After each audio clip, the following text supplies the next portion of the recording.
but We're good. I've never seen you duck so fast.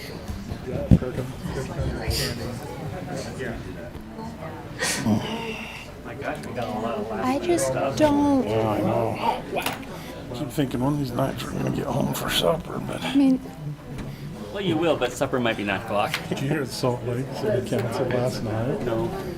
They were done at 1 a.m. Was it mostly about protests and stuff? Yeah. Oh my god. okay, are we ready? Oh my god. Renan, are you good? It's on the news. I'm like, all right, I guess we should quit complaining. Oh my god. Yeah. Oh my gosh. It's terrible. Right. Okay. Welcome to our City Council meeting for today, June 3rd, 2020. We are happy to have all of you here for this meeting. We will begin with an invocation from Sunrise Christian Church. I didn't see a pastor from there. So, since they are not here, the prayer will be by Tyler Romroll, and then our Pledge of Allegiance will be led by our Finance Director, Jason Norris. Heavenly Father, we are thankful for the opportunity that we have to gather together today as a community. We are thankful for the favorable conditions we find ourselves in, for the blessing it is to have this community and have each other and to be able to depend on one another to get through some difficult circumstances. We ask you that thou continue to be with our doctors and nurses that continue to battle this pandemic. Bless them and bless those that are working on cures to help this world, that the guidance can come and the answers can come to help solve this and help solve some of the economic and health issues that are facing us. We're thankful for the opportunity to discuss various issues tonight. We ask you to bless that God can prompt and guide the conversation in productive manners so that those decisions that are made will be best for this community. We are thankful for the democratic society that we live in, for the opportunity to have a voice, for the opportunity to help lead and guide our communities in directions we see fit. And we say these things in the name of Jesus Christ. Amen. Amen. Stand and join me in the pledge. I pledge allegiance to the flag of the United States of America and to the republic for which it stands, one nation, under God, indivisible, with liberty and justice for all.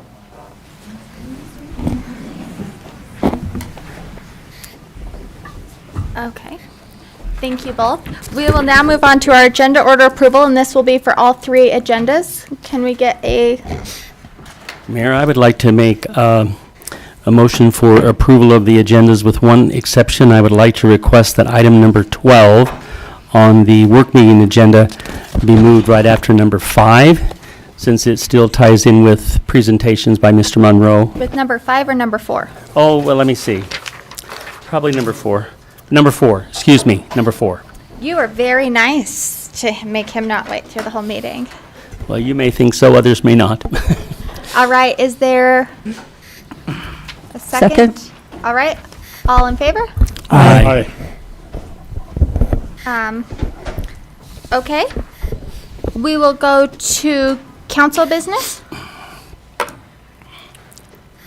If any. I have one thing, and I'm not sure if it belongs with UDOT or if it belongs with us, but I've had a couple of citizens call me about the sidewalks of the underpass on 200 North, the freeway underpass.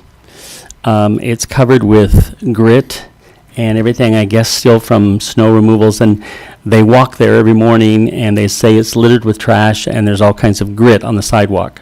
So I don't know if we can get that cleaned up with a street sweeper or something, but if we could look into that. And I'm not sure if it's us or it's UDOT. Do you know where I mean, Ryan? It's under that, yeah. From Wendy's over towards the subway, and then the same thing on the north side. From the off-ramp over to 1400 West, I think it is. Ryan, could you just send somebody out there with a broom, please? Thank you. All right, is there anything else? Okay, there is one item that I've been ask to bring before you, it would need to end up on a future agenda if you so choose. There is the,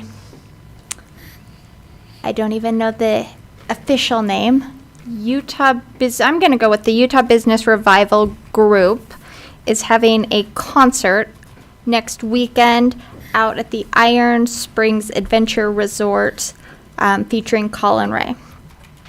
They have reserved our stage, but we're wondering if the fees for said stage would be waived.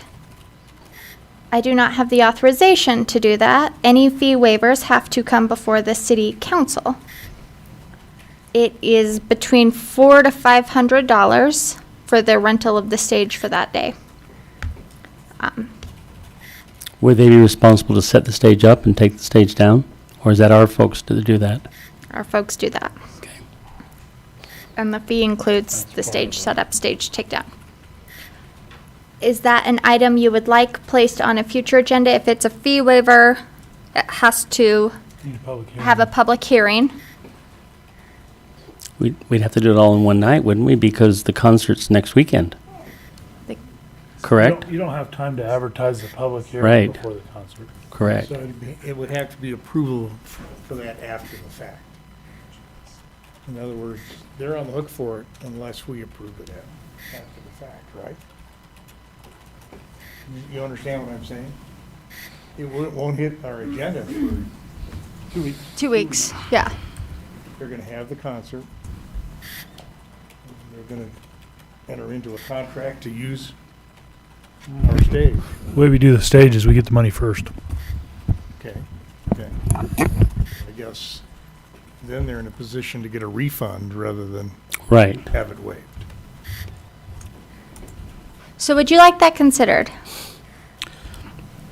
I personally think, and correct me if I'm wrong, but, sometimes when the city has different events that are expected to help the local economy, help local businesses, we will contribute in some way out of the events, what do we call that? The program sponsorship, or the event sponsorship fees, things like that. Is there maybe staff discretion to look at that and see if this is something that's expected to be a boost to the local economy, if it's worth doing it from that standpoint? Where we're not actually a sponsor? Right, And we, like with the summer games, with those different events, we charge them to rent the same stage. Right, So it would just be holding everyone to the same standard that we've set. That's why it has to come before council with the other one. I see. If it's something where, where we normally wouldn't be able to waive that, I would almost be more inclined to use our bully pulpit, if you will, to ask for someone to sponsor that privately rather than if we have to use staff time to cover that, because either way, that's taxpayer funds being used. It's not just a use of equipment, correct? I would agree with that. I think, as far as I can tell, although I don't know a great deal about it, it is a private group presenting the concert at a private property. Is that correct? I think so. So I would I am just passing along what I was asked Sure, to sure. request from the council, knowing that this is, you would have to give authorization to do a fee waiver. We have typically don't do that for anything. We don't do it for any of the other groups that are in our community. I mean, like summer games, July Jam, I mean, all of those that bring people in, we don't. They pay to rent it. Yeah. And for our staff to set it up and all of that. So it's not an issue of them using the stage itself, it's just whether we would waive the fee. Is that correct?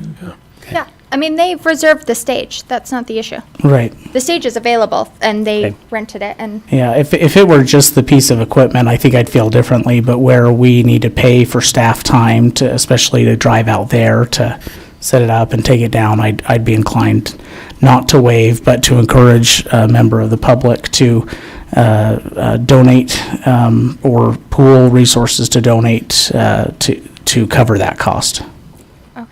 Yeah, because we have a history. We've been asked that many times over the years since we got that nice stage, and we've never allowed Yeah. fee waivers on it. And the purpose of the fee isn't to make money on the stage. It's Right. just to make it so Cover the that cost. cover the Cover the cost and cost. Sure. do the maintenance that you have for it. So you would. Our group will cover the cost of the stage. Well, there we go. Way to go, Tom. That solved that whole conversation. All right, we'll talk later. Okay, thank you. Mayor, I'd like to just say one other thing. I'm so sorry I forgot to do this earlier. Is that okay? Are we still in council comments? I'll go back to council comments. I am so Sure. sorry, ma'am. I just wanted to thank our police force and all of the folks at the university on the very peaceful and civil demonstration that took place on Sunday in front of these offices and around downtown and from the university. And I think it demonstrates a real sense of responsibility and passion and caring on behalf of all of the people involved, that we recognize how difficult things are in the country right now, and we are part of the global society. We are part of this world where we like to think that we're a small little rural community, but we are part of the world. And I just want to thank everyone who participated and their voices were heard and how well it was handled by our police force. And we'll have the chief give you a little bit more information on Great. everything. Thank you. One other thing, as you notice, we're all in our Cedar City Together shirts. We look like Skittles, apparently.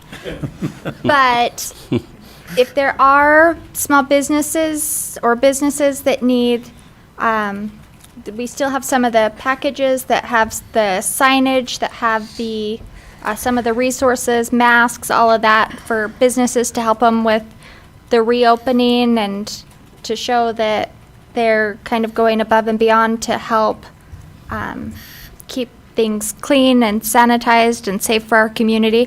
And so the Economic Development Office has those. Danny and Brad have worked extremely hard with tourism and the chamber and volunteers to not only distribute them, but also have some others available. And so that was part of wearing these, is to help promote that as well and our business community. So with that, we'll move on to Chief. I don't know the order you want to go, so I'll let you handle. Thank you, Mayor. Darren Adams with the Police Department. Good evening, council and staff. So tonight, we're going to take care of some officer swearings in. We have Sergeant Dustin Orton, who was promoted after David Bullock retired, and then that opened up a vacancy as a corporal. Travis Carter was selected, and he'll be sworn in as a new corporal. And then Officer Austin Mickelson, who we privately swore in Renan's office during the pandemic, but we wanted to make sure he was here to go through that and get the attention he deserves. Officer Schertz was going to be sworn in, but he's up at the police academy making sure he learns how to drive appropriately. So Oh, that's a good idea. Backwards too? backwards too. Not Right just the, aggressive driving. Yes, cones and backing, yeah, all that good Is he stuff. going to bring that information back? I'm sure he will. He'll probably infect everyone he works with. Will you just really quick introduce all of the different, so the council and the community that's watching, will you also introduce all of our awesome officers that are here in support of these Yes.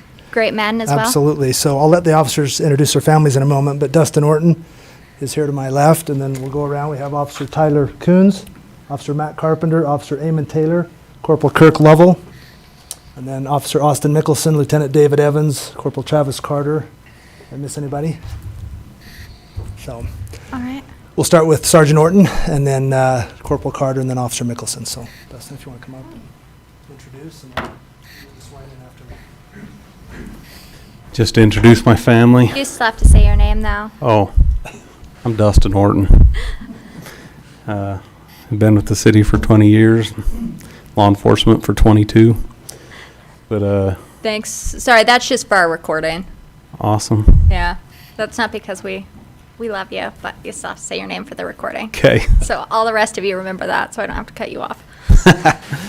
So here with me today is my father, Fred Orton, and my mother, Benita Orton, and my beautiful wife, Danielle, and 3 of my 4 daughters. The married one couldn't come tonight. Michaela's my oldest. But then by order of age and not by order of seating, I have my daughter, Bailey, that just graduated from Cedar High. And then I have a new high schooler and a middle schooler. Last year we had one in every school, Oh my gosh. including SUU. So we planned that. No, not really. But we have Abigail, and then my youngest is Gabriella.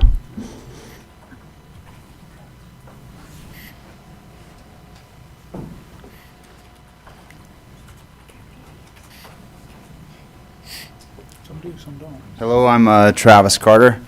I've been a resident all my life, minus a mission and some schooling. A product of this community, so this is a way for me to give back. Here today I have my wife, Heather, my oldest son, Gavin, and my youngest, Nellie. The other 2 are in California with cousins. That's a little scary. And my brother Matt and his wife Tricia are here. So I got 5 brothers, but only one made it. Brothers are like that. Told you. Now, if they were sisters, they would be. They'd all be here. Yeah. Austin Mickelson. So I'm the new rookie. Well, except for shirts. I guess we got 2 rookies here. So I'm about 3/4 of the way through FTO. I played ball here at SUU and graduated spring of 2019 with an accounting degree and became a peace officer. Hopefully there's no accountants, but I couldn't sit and watch other people make a lot more money than me. So I have my sister, Amberly, my dad, Troy, my mom, Jill, and they're from St. George.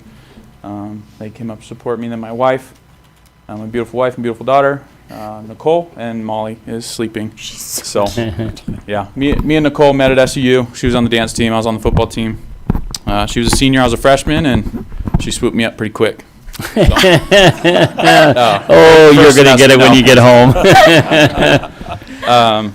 So yeah, excited to be here. We just fell in love with Cedar City and couldn't imagine any place else. And just amazing people here, police department, staff, and yep, excited to. So how old's your little one? She is a year and a half. She's cute. So yeah, hopefully she wakes up and you can see her. So let's bring all 3 of you up here, and then we'll have Renan come and swear you in. Just want to stand in a line from here to that step and face north.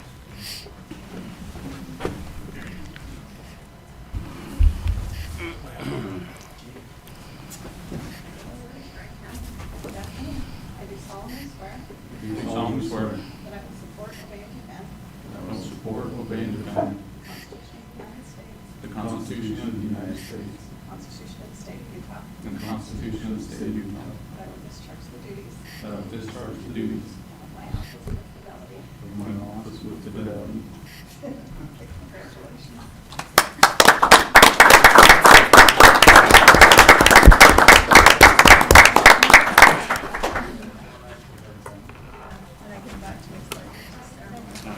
Everybody have a pen? I've got a pen if you need one. Here, Bob. Okay, pass Invite so much the spouses equipment up. on. As soon as they get done signing, we'll have your pin, and we'll have all 3 of you face this way.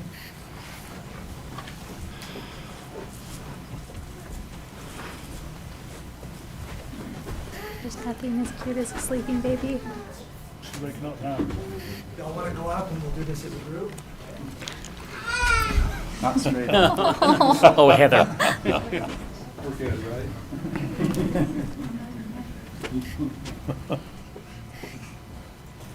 Not going to get a very good picture.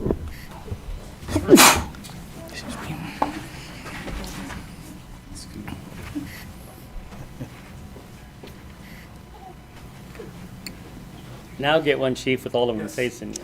Yeah, it's a little on the back side. Thanks, Tom. Yeah, I know, it's like, come on.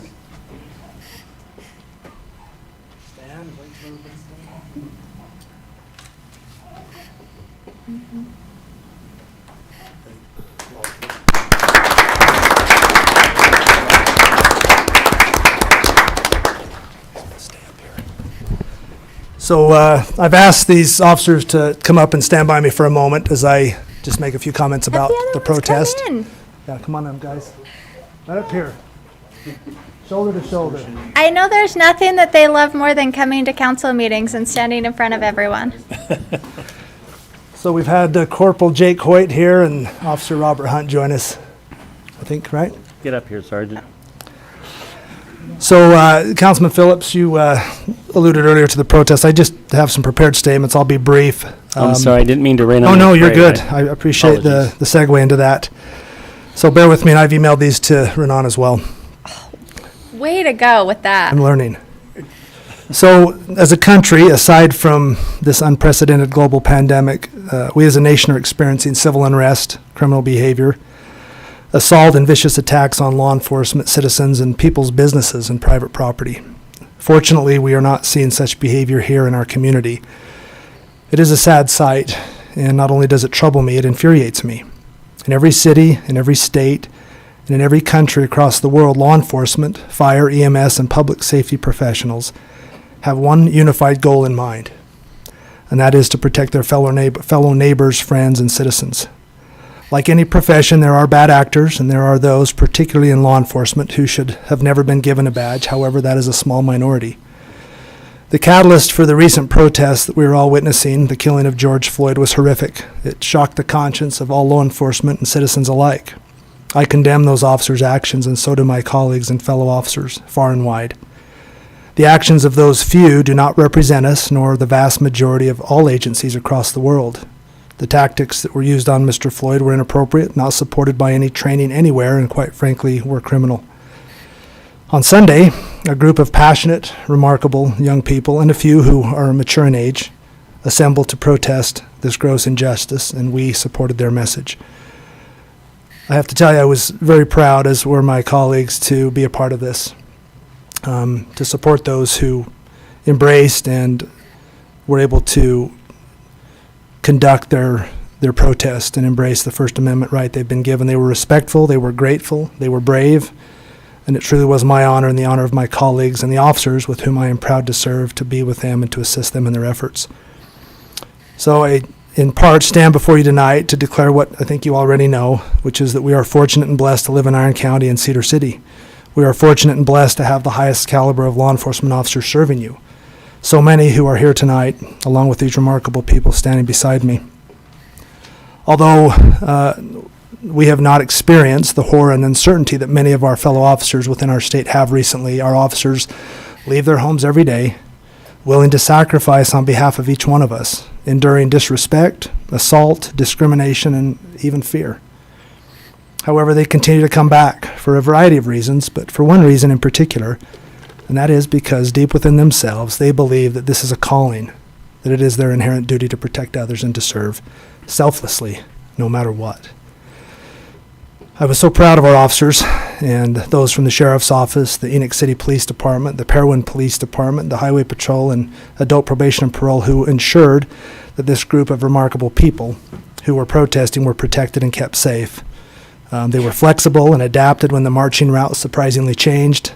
They stood in the roadway, putting themselves between this group and the motoring public, and they did it willingly and happily. So as your Chief of Police, I commit to you on behalf of the officers of the Cedar City Police Department that we will always commit to treat our fellow citizens of all racial and ethnic backgrounds with fairness, with equality and respect, and we will consistently evaluate our training and practices with the commitment to always strive to do better, improve where we can, and listen to our community. Similarly, we likewise commit to hold offenders accountable, and will have no tolerance for those who choose to break the law, violate the rights of peaceful and honest citizens, and threaten our way and quality of life through criminal acts, violence, and terrorism.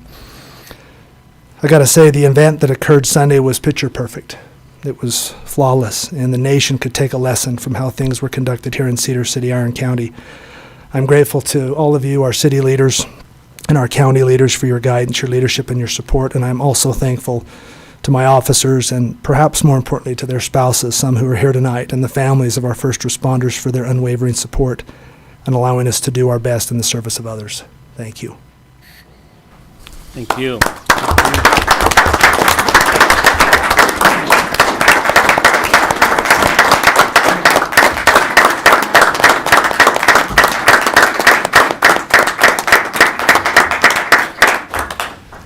Any questions?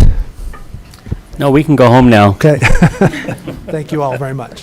Thank you all for your dedication and support. And like the chief said, more importantly, thank you to your spouses as well, because without their support, I know that many of you could not wake up and come and do the job that you do. And so thank you to your families, to your spouses, to your children. I know how many birthdays and holidays and everything you miss doing this job, and it does not go unnoticed. So thank you to our officers and to your families.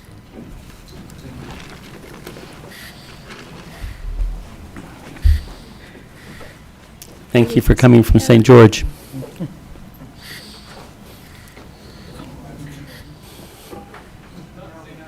Okay. Do you have comments? Are there any other staff comments? Yeah, You just have one stuff real I was gonna quick. say. So last week, there was a conversation about our contract with Mr. Wilson, and it centered around whether or not we could cut it off and what would happen if we did. Before that conversation, I had talked to Mrs. Hartley, and I had told her that if we cut off the contract, we'd breach the contract, which we would. When you have a contract between two parties, one party has an expectation, both parties have expectations. In this case, we have an expectation that Mr. Wilson will do architecture services for us and engineering, and he has an expectation we're going to pay him an agreed upon sum of money. So by us stopping short, that would breach the contract. What we didn't talk about and what didn't come out in the meeting was the remedy for that breach of contract, and those are usually contained in the contract. In this case, the remedy would be paying Mr. Wilson out, and he would go his way and we'd go our way. We'd pay him out for whatever work he's done. So that was not part of the conversation last week. That was part of a earlier conversation. Neither one of the conversations are inaccurate. They're just kind of maybe not taken in the right order. Anyway, I wanted to clear that up, offer that for whatever it's worth. Thank you. Thank you. Right. Are there any other staff comments? No? Okay. Then we will continue on with our agenda, with our public agenda and public comment portion. There are any public comments? Mayor, I have a question. I'm not going to go to the podium. When you discuss the budget, will there be time for public comments at that point? Because I didn't see any, that stated. I didn't know if that was in the possible. There's a public hearing for the budget. So, yeah, that's the public comment portion, yeah. Usually they put public comments, and I just didn't know. Oh, no, we called it, with those, it's just, the way it's always listed is public hearing, same thing. Public comment, public hearing. Just clarifying. Yeah. Thank you. So, seeing none, then we will move on to our business agenda. I need to move this up so I can get to it. With item number 1, consider final plat approval for Cedar Bend. It's supposed to be Bend, sorry guys. PUD Phase 3 subdivision. Bob Platt, Platt & Platt. Nice to be here tonight. It's Cedar Bend Townhomes Phase 3, the third phase of this project that's out at 3000 North and just west of Minersville Highway. I think the kid has a picture. This has been through review with the city attorney. I think the developer has all his ducks in a row to get this through. Yeah, so the city's received all required fees have been paid. The bond agreement's in place. We received a letter of credit from the bank. CC&Rs have been updated, so legally there's no reason why this can't move forward. And what CC&Rs have been updated? So this is phase 3. So Yeah. we record the CC&Rs along with the plat. So when phase 3 comes in, then we Got it. record those again. Thank you. And so just so I can understand this, this is an extension of the ones directly north of 3000 North? Yes. Okay, they're on the north side of the road. 3000 North is the south. Okay, got it. South end of the project. It's all on the north side of 3000 North. Perfect. Okay. So, Bob, where is it located in relationship to the buildings that are already there? Phase 2 is in here, and phase 3 is right in this area. Gotcha. Okay. And there's a 4 and 5 that'll eventually come when it's built out, depending how they phase it. But Are there any, I don't know how many are in this particular phase, how many units are in here. Sorry, I couldn't hardly read the maps. I apologize, I just couldn't. I tried to bring it up, but is there any gathering places or places where people can have a little park or picnics or a birthday party for their children or anything like that? there's some open space. Is there? Yeah. Some, yeah. Like right here. There's some parking area and some open space right here that's part of phase 3. And it would be, is that going to be landscaped in some fashion? Okay. Uh-huh. Okay. And I assume that the driveways and the roads meet all the minimum widths for the city's PUDs? Absolutely. We've had a few issues with a couple of the PUDs, and so we're just checking. Well, this project actually started about 2006. Right. Then it sat for years, of course, with the downturn and everything else. So phase 1 was basically built. Now phase 2 is almost built out, and so it's come back. But yeah, it meets all those requirements. Okay. And I do think, Scott, some of those, concerns, especially come with the tight curves, and I think, these curves look a little more gentle. Yeah. We probably won't have the same issues. Right. So, Are there any other comments, questions, concerns? Are you good with this going on the action agenda, or the consent agenda? Wow. I am. Mm-hmm. Thank you. Thank you. And thank you for all you do.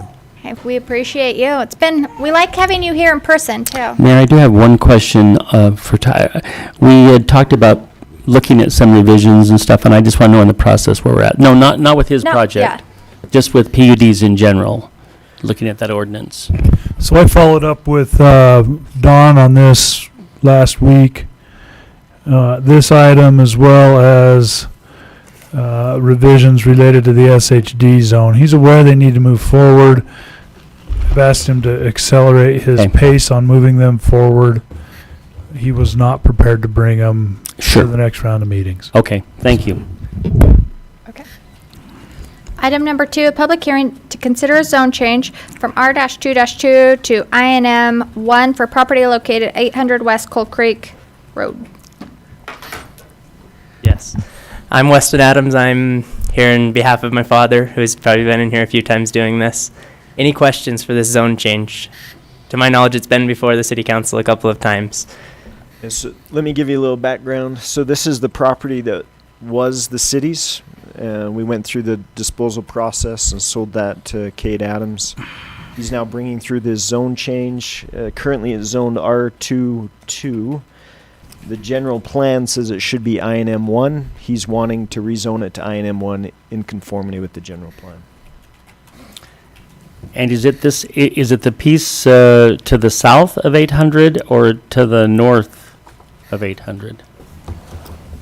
That, where the road curves right there? Both sides. Is it both? It's on both sides. They're the same parcel. Got it. Okay. It's 2 individual lots on either side of 800. Yeah, and I know they're small lots. Okay, thank you. That was my only question.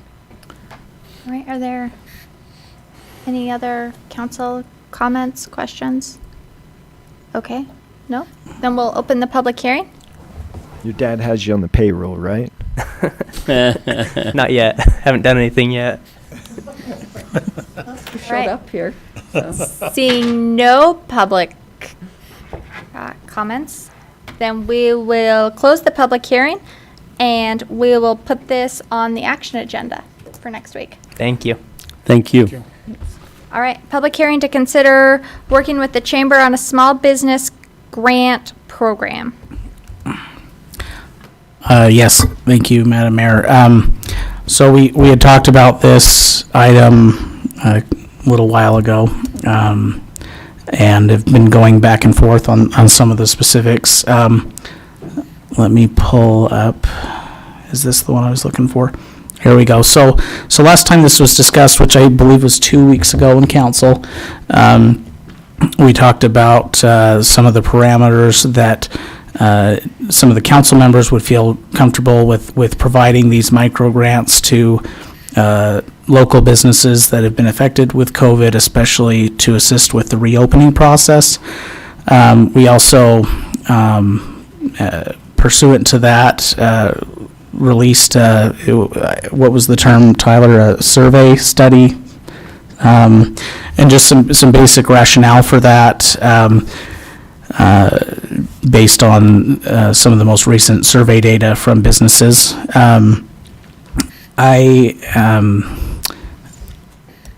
Councilwoman Hartley reached out to me yesterday and brought up some points that I thought were very pertinent and I think important to bring up here. When we submitted we all kind of submitted some of our criteria based on what was discussed to the city, and then once that was compiled, Councilwoman Hartley brought up that there's a good chance that perhaps some of these requirements are just so strict that the businesses that need it the most are not likely to qualify. And so we kind of went back and forth for a minute on some things that might work, and thought that maybe instead of having the city set the very strict criteria, that we would leave that up to perhaps the Chamber of Commerce to file or to deal with those applications and to Cedar Chamber of Commerce or Salt Lake? Sorry, the Cedar Chamber would put together a committee to vet applications based on some different criteria, and then the Salt Lake Chamber would administer the actual funding portion of that. So I'll just kind of read through some of those things that we had discussed. So the requirements, there would still be a number of requirements, right? That the funds may not be used for chamber operations and would need to go directly to the qualifying businesses. That qualifying businesses must be located in Cedar City municipal boundaries. That criteria may not require or prefer Chamber of Commerce membership. That selections must be made by a chamber committee consisting of at least 3 persons. That no more than $1,000 will be distributed to any one business. That the chamber must remit any funds not distributed by December 31st to Cedar City Corporation. And then the chamber must give a report to the city regarding the impact on these businesses at the earlier of January 15th, 2021, or 30 days after final distribution of the funds to qualifying businesses.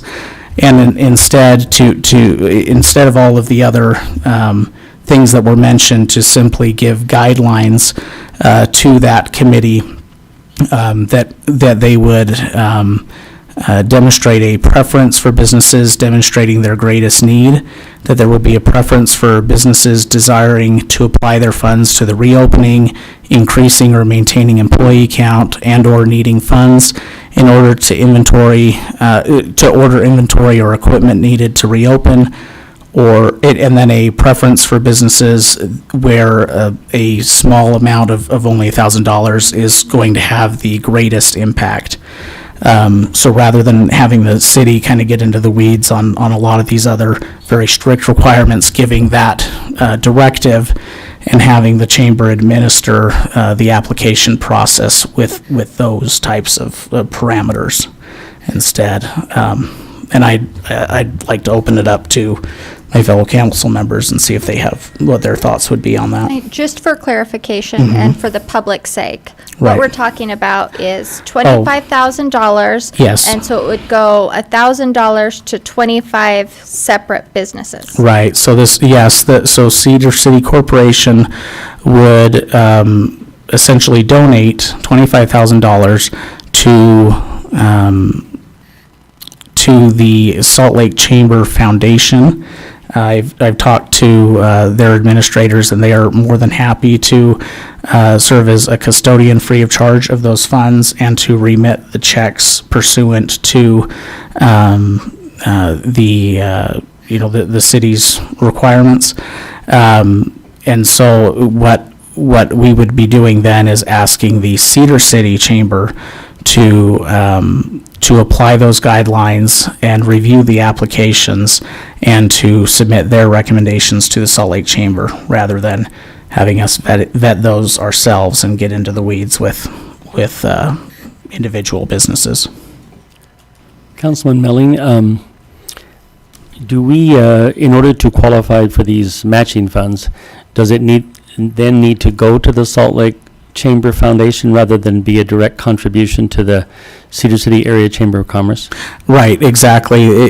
And to clarify that, with the matching funds, that match was already distributed and administered to businesses.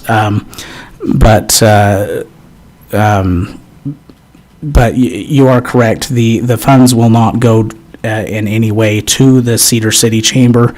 They'll be remitted directly to the Salt Lake Chamber Foundation. The Cedar City Chamber does not want to get involved with the custody of those funds or in any way involved other than administering the application process. They're more than happy to facilitate that. So the foundation then cuts the checks to the businesses? Exactly, yes. I see. Okay, well, it seems to me that one of the reasons I like maybe this approach is that we provide guidelines to them based on this contribution, but I don't believe the city, we should be here to support commerce and the businesses in our community, but I don't want us to be in the decision of saying you qualify and you don't qualify. And my only other thing is, I would say, if previous businesses have already received funding from the first $25,000 from the Salt Lake Foundation, they should not receive a second round until we guarantee that everyone that is interested has that. Agreed. Because $1,000 will help, but quite frankly, that's not a lot of money. No. It's just to say we are trying to support you in your efforts to stay open and stay viable. So I like this direction. I don't know how my other council members feel about it. No, I feel the same way. We had the qualifications were just, the bar was set way, way high for the amount of money involved. Yeah. And I think that we can rely on the chamber to have their pulse on the business community, right? Know the pulse of the business community and be able to make judgments about who would best benefit and who would qualify. So I like the direction as well. So can I ask a think question? the bar was set way too high. Where you're talking about providing the chamber with guidelines, we need some direction as to what said guidelines would be. Sure. To I pass that information. think Councilman along. Melling touched on the majority of them, and I think maybe with everyone's permission, we could ask him to clarify those, get him to probably Tyler's office to make sure that we're not in any kind of legal situation with anything, but they are only suggested guidelines for them to follow. We are okaying a grant in the amount of $25,000 contribution. Is there any that you would like set in stone? I mean, some of them were like the business license that they were new, that like they'd been, I mean, one thing that I thought was important was like they had been open before COVID. Right. So, that they'd had a business license and had been a business open since January. I think those would be all suggested guidelines and criteria, but hopefully the chamber would then establish those similar things and use these only as a guide. I Right. think there's all. And perhaps we can split those, and I kind of did in my own personal notes. I did split them up between requirements and then guidelines, and so keeping as few things as possible as requirements, only those most essential things, and then that way, but then also to provide some of those guidelines and in requiring a report, then we can see how those guidelines were implemented as well, and there's still that should be a accountability. requirement. Okay. Well, we have a public hearing on this. So but are there any other comments from council? And if not, then we'll move to the public hearing portion. Okay. No, I think this is heading in the right direction. Then we will open the public hearing. I just wanted to get your comments under the right portion. So we'll open the public hearing. If anyone would like to speak besides. You did, actually. Good evening, Tom Chet. I think it's a good idea. It's a good plan, but there's an expression, everything mucks things up when you start asking for technical, how do we do this? How do we promote this product? The Chamber of Commerce has a list of all the members that are, I think if I understood, you said there won't be preference given to chamber members. So the chamber knows how to contact me and you and many other people in the community.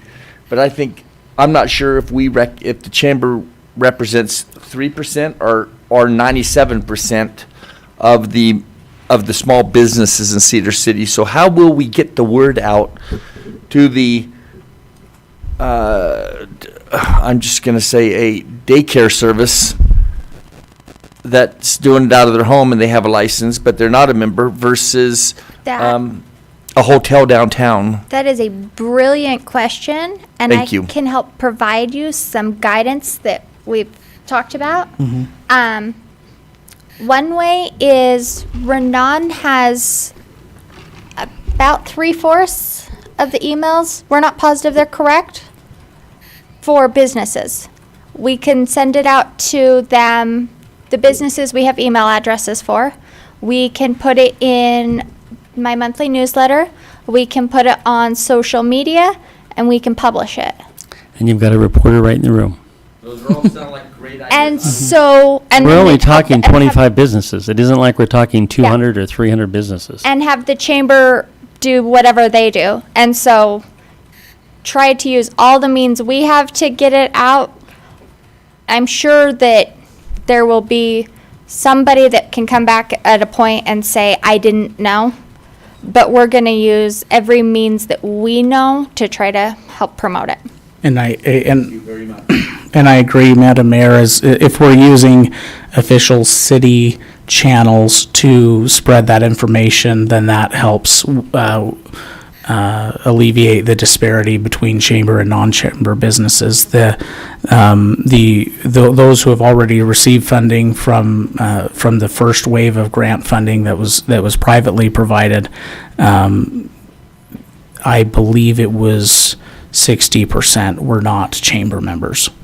And so I don't think that's the case now, because I think a couple of them joined because they were glad the chamber helped them and wanted to give back, but they... So, yes, but that... I will say that the chamber tends to push down these kinds of communications and through us. So the Small Business Development Center, the Business Resource Center will disseminate this and post it and make people aware of it. Yeah. So. That may or may not have business licenses, may or may not be chamber members. So we're going to try to use as many channels as we can without incurring, additional expenses, but Without sending a postcard to every business. Yeah. That gets expensive. So. That's why I love Cedar City. And there's word of mouth. Yeah. I mean, there's also.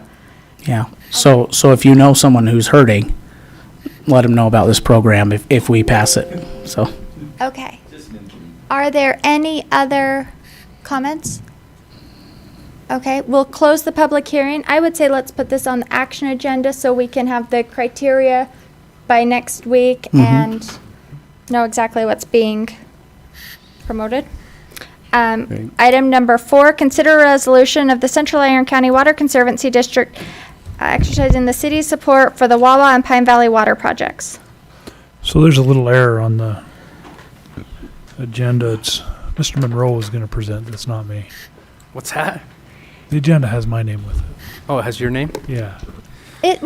Just leave off. But we got Paul right. You got the first name, right? Yeah, Paul. Too many. Paul Monroe at the Water Conservancy District. And first of all, thank you, Scott, for allowing me. I mean, I would love to sit through another budget hearing. but Absolutely, they're just the I- best. I have full faith in all of you and our democratic process that you are doing what you're elected to do. So I appreciate that I might be able to leave a little early. So the resolution itself, there was a resolution that was passed in 2016 by many of you. As you remember, it was when we were in the midst of litigation for these water rights out in Pine and Wawa.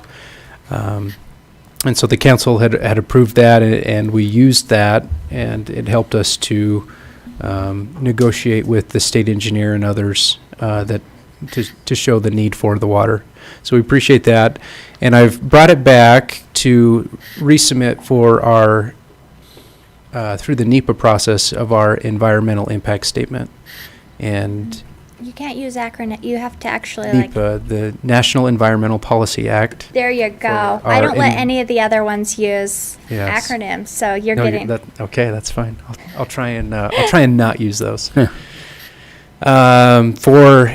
And this is segregated out. I guess maybe a little bit different in the agenda might be that we're just doing the first phase of that, and that will be to bring in water from Pine Valley, so 15,000 acre feet from Pine Valley.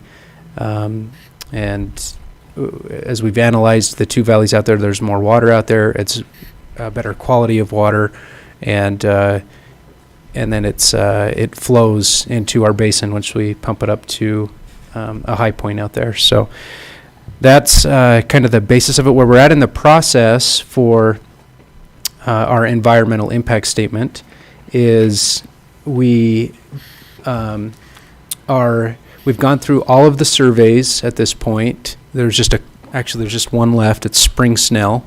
So we're going to do some spring snell surveys this month, and that'll round up all of their biological, cultural, and hydrogeologic surveys that we're doing out there.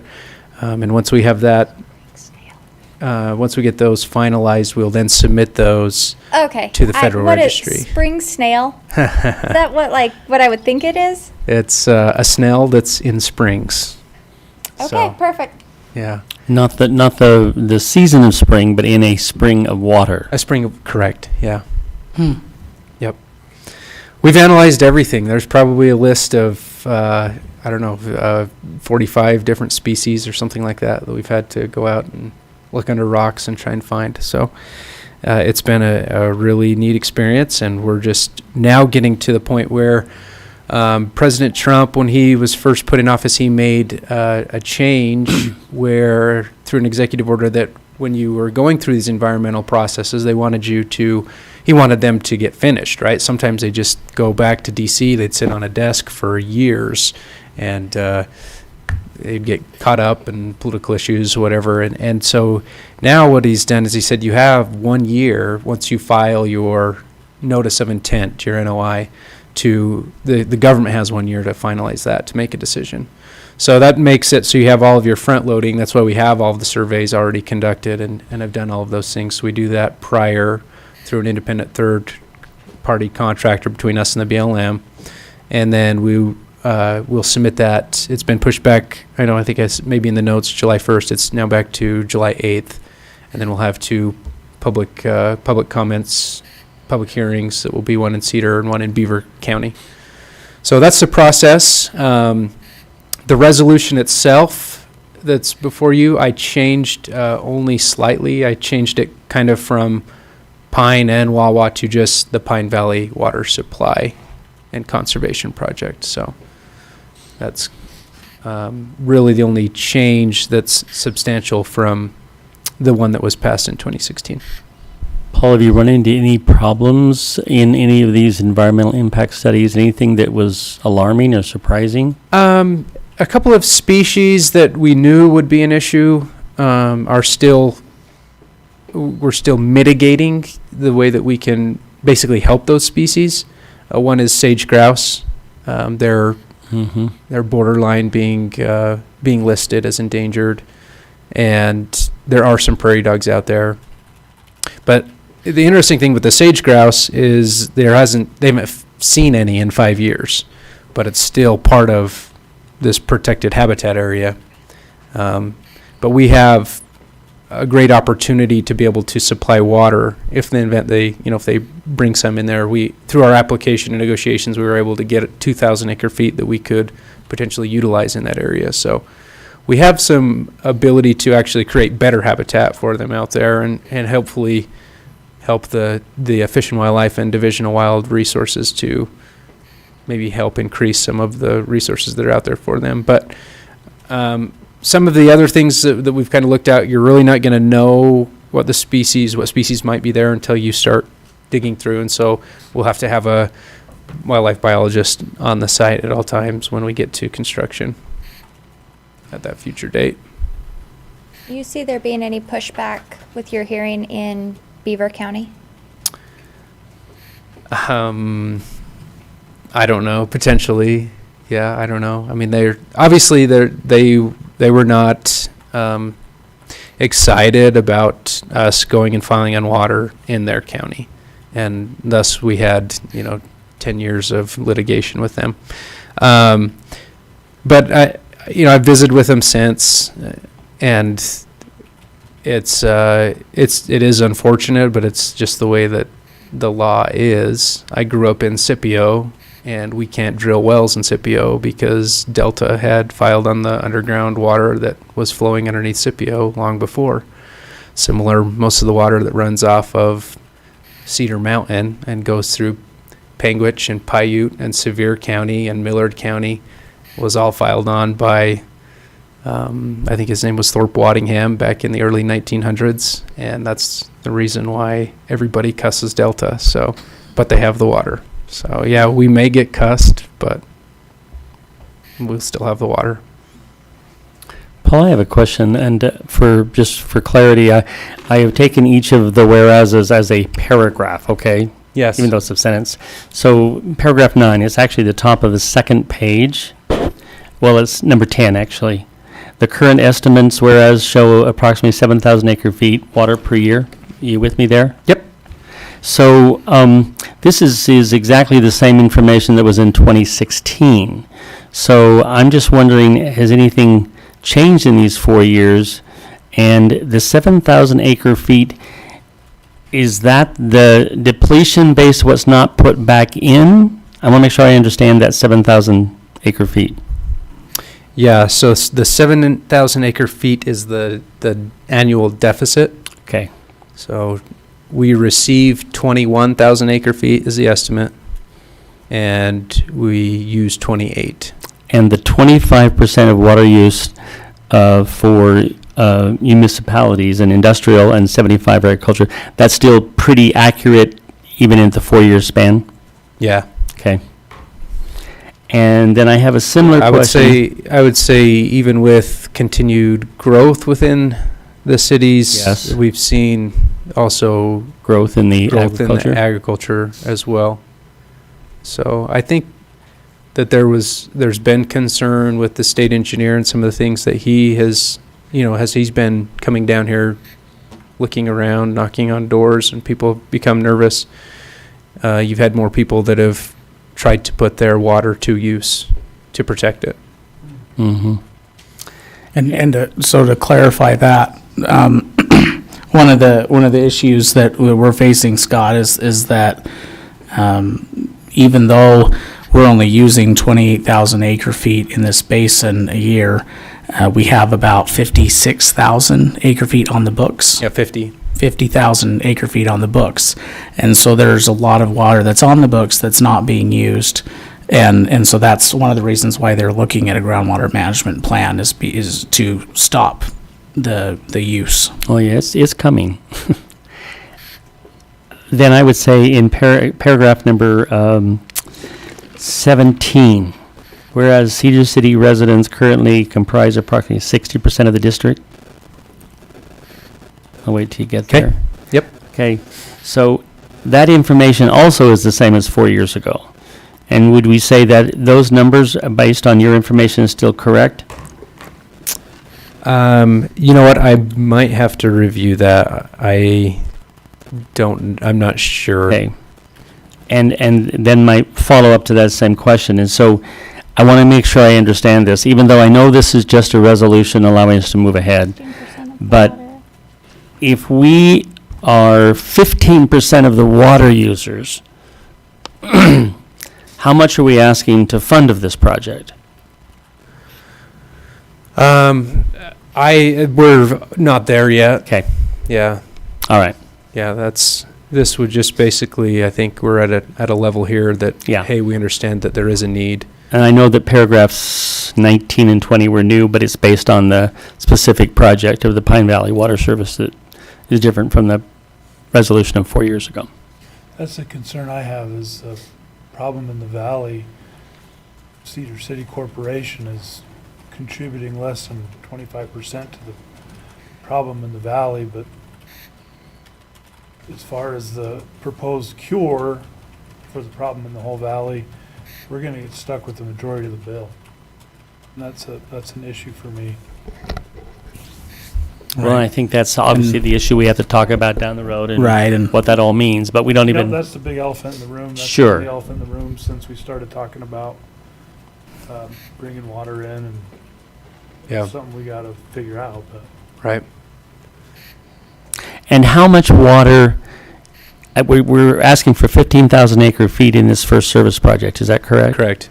How much water really is available out there to the district based on the ruling from the judge? How much is there? Approved 15. Approved is 15. Yes. Okay. Yep. Is that All right. both valleys or just the one? That's just the one. How much is in Wawa? Wawa has 5,000 or 6,525 acre feet. And then there is another 725 acre feet that if Beaver County doesn't use it, we can use it. And then there's another 4,025 acre feet that we have that we could use if we can prove that there's that additional water there. We can use that as well. It's on a fixed time approval water right of 40 years once we begin taking that water. So we're between 21 and 26? Yeah. What is the difference in the transportation, the length, I'm talking about miles, between Pine Valley and Wawa? I They're mean, very similar. They are very similar? Yeah, because Wawa sits further north.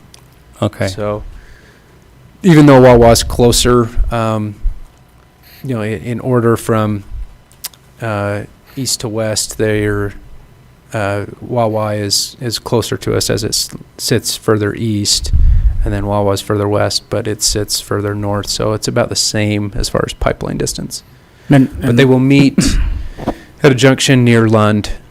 Okay.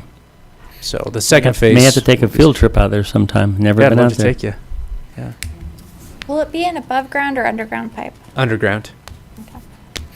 Can I ask, is this our only option? I mean, are we still exploring reuse of water treatment through the water treatment plant? Are we helping agriculture bring down their usage with more efficient irrigation systems? In fact, I was surprised that the relationship between municipal use and agricultural use was the same, because I just view that as something that agriculture is going to go away eventually. We're building developments out there, and what is agriculture will become municipal use. So I've thrown a lot at you, but my question is just, are there alternatives? Because what you're proposing is a very expensive proposition. So. Oh yeah, sure. There are alternatives, and they were explained a little bit in that document that we had worked on with the city. Carollo did. So those are definite options to consider. Right, you would basically within the planning timeline, which a water conservancy district has to look 50 years into the future, mandated legislatively. How long? 50 years. 50 years. So as we look 50 years into the future, and that's what we did in our planning horizon of this project, or of the plan, basically in all of the different scenarios, there are 7 different scenarios that they reviewed. One of them, they all include some form of conservation. Well, the first one didn't, but the rest of them did, and those conservation rates were have been set by the state, and that's what we used. We don't know how obtainable those conservation goals are. They are very, very steep and pretty difficult, especially where we've already conserved about 15%. They're asking us to conserve an additional 25 and then on to 34% at the end of the planning horizon. Is that overall or just residential or agriculture? That's overall, yeah. And so, as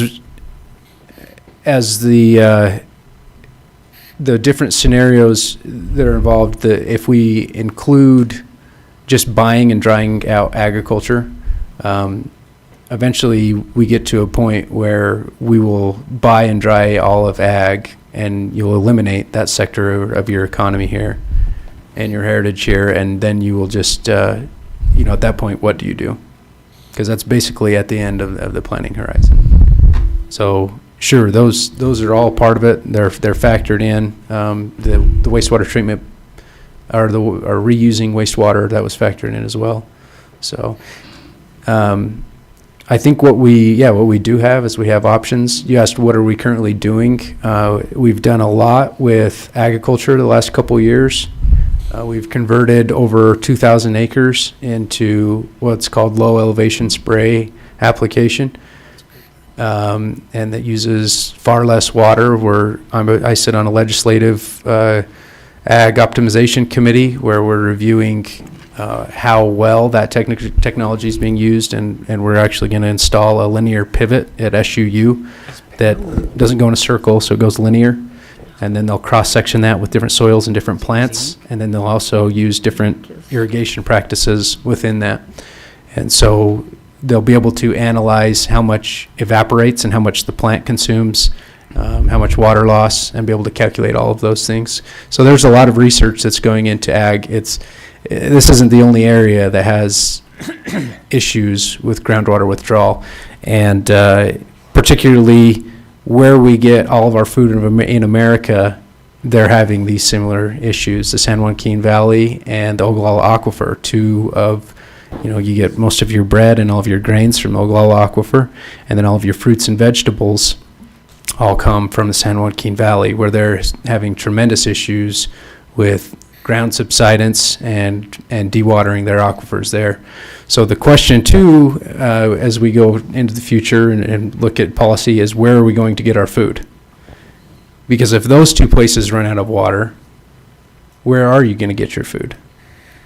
So, there's a concern for that. There's also just water in the West is, it's growing rapidly.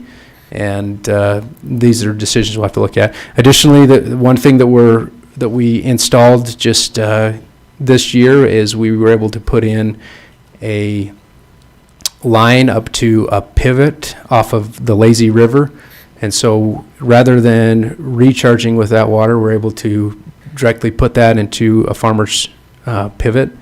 And that's something we're really excited about. The additional phase, we received $250,000 from an ag optimization grant last year to put water, or to do another phase out at Quichapa where we'll build a dike across the north end to separate the two bodies of water, because we've analyzed that there's two different water qualities. So there's a dike that's currently on the far south end that where Cedar City brings their water into town, and on the southern side of that, the TDS increases twice as fast.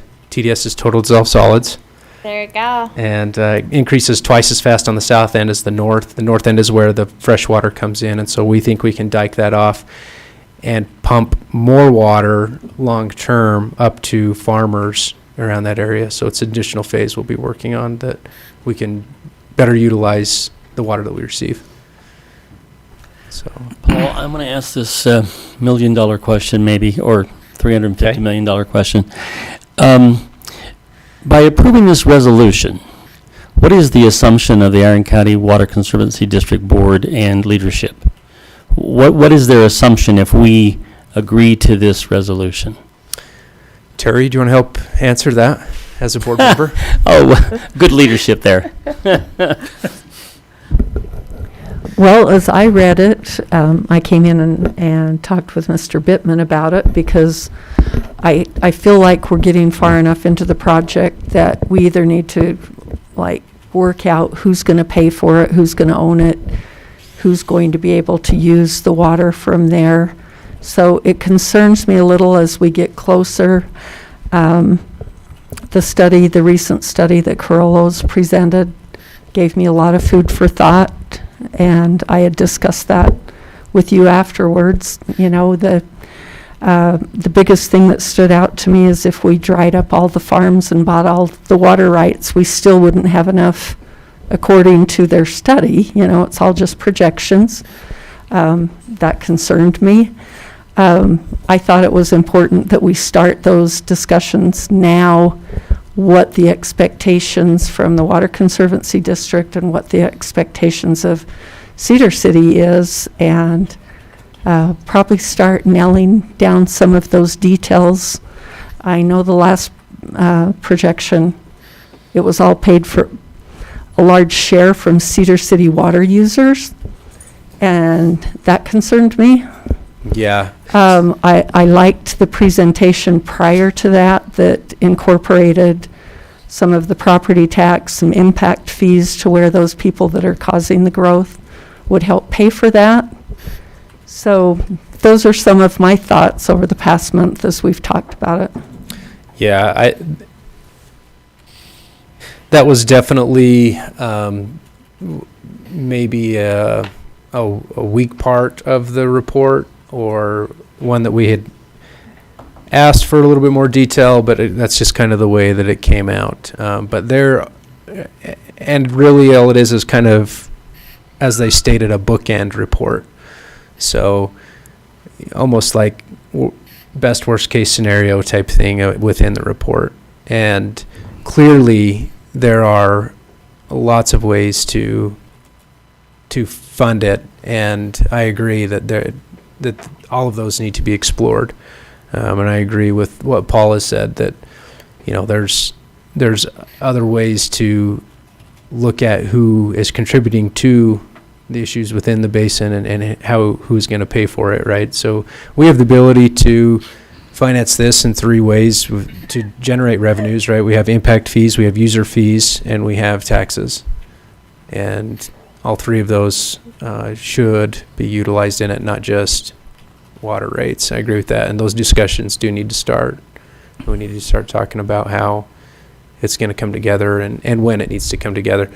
But as far as that, on that last point, when it's going to come together, our intent here for the resolution is to have a project that is ready to go. The when may not be decided by this council. It may be decided years down the road. We may decide, hey, let's put it off for 10 years, 15 years, 20 years. And the latest bookend was 2050.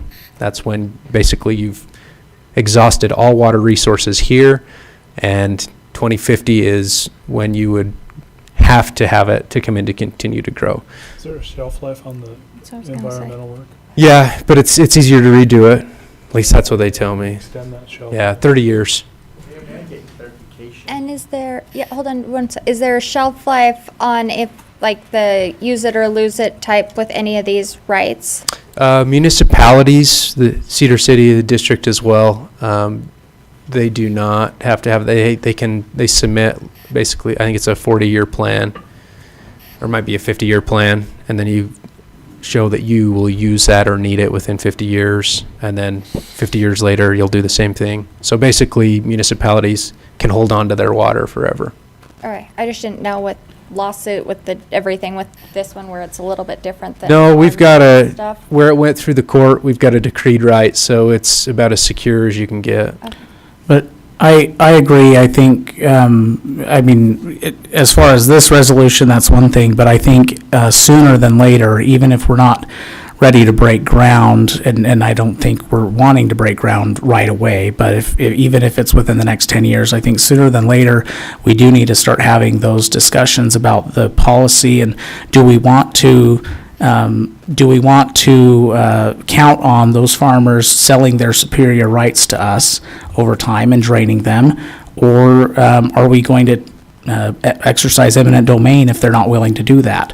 As the economy changes, as there's issues with supply chains, there may be more demand for local agriculture rather than just big agricultural hubs. We don't know. And so we need to have those discussions publicly and get public feedback to see, are we okay with saying goodbye to that aspect of our heritage, or do we, and forcing their hands essentially, or do we, as a growing municipality with a growing population, want to take responsibility for that and through growth-related costs or other measures, start funding the costs related to that growth? And it's not just the growth that we're overusing now, and the farmers have superior rights in many ways to the cities. The dates on their water predate many of ours, and that's why we're kind of in this pickle as a municipality. It's not that farming is better or municipalities are better. It's just the nature of the legal landscape, and so we need to have those discussions of based on that landscape, where do we want to go? And I think sooner than later, and maybe as part of our general plan update, we need to really have some serious talks about the future of water here. Yeah, good point. Mr. Jett? Well, I think my questions were answered. Oh, well, there you go. Okay. Are there any other? I just had one more question. Prior to me being on the board, has there been any conversation about Cedar City, like through our participation, would we have any ownership in those rights, or would they always be owned by the Conservancy District? How would that work? Not really in-depth discussions at the point. The only discussions I think that I've really had has been with Paul Bittman, and just on the fact that it was more on the lines of if there was excess water coming in, and Cedar had contracted to take that water, and then it went into some type of water bank into the ground, because you're importing water, so then it would be at a water bank, that they should be entitled to any of the water that they stored and then basically that they used. There's another component too, as water comes into the basin and it's not fully consumed, right? So it goes back to the wastewater treatment plant. So there's a reuse aspect to that. So that's another thing we'll kind of have to look at. And I mean, my opinion is that if the city helps bring it here, then they should be entitled to any of the water that comes here. Paul, has there been any kind of studies that would indicate on our 7,000 acre feet deficit we have each year, if we were to, all of us, conserve 8%, 10%, I don't know what the percentage is, what would it take to make up that deficit shortage? So, I don't there think we any could, studies like could that? we? It's a 25% across the board, right? Well, that's what I'm asking. I don't know. What was the so question? Sorry. What would it take? What is has there been any studies done to say if we all would conserve 10% across the board, and again, I'm saying everyone, agriculture as well, would that make up the difference of yeah, our... pretty much. Pretty I close. don't know if 10% is the would. right number. I just threw that number out there. Yeah, 10% is pretty close. Yeah, that does the current deficit, but it still Current- doesn't account for the other No, I understand that. 1,000 rights that are floating out there. Yeah, I understand that. Yeah, 30. There's a law. How have our, maybe it's premature for this spring, but how have our recharge efforts done over the last several years in offsetting that deficit? So 3 years ago, not very good. Last year, great. This year, good. Okay. 3 years ago, we were like 40, 50, 60% of normal. It was just Yeah. way dry. It was bad. If we Yeah. go Driest year on 5 years, record. Like last year? Yeah. Yeah. Mm-hmm. Well, even this year, my understanding is we've recharged 4,000 to 5,000 acre feet. Does that sound? I did. I started calculating some of them, and I didn't get through all of them. But I was up to about 3. So Okay. That's good. yeah. It's not as good as last year, but it's still pretty good. May I make one comment? If you stand up to the microphone and state your name. Good evening, Tom Jett. One thing I think that has not been added into this equation, and it's something that I've seen in the last 10 years, is the Cedar City is going to be picking up a large portion of the cost of doing this project. And water's life, and we all know it. Without water, nothing's worth anything. But but one thing we want to keep in mind when we're doing these calculations and thoughts is our county is growing substantially, and buildings growing substantially, not just at the city level, but it's in the county level.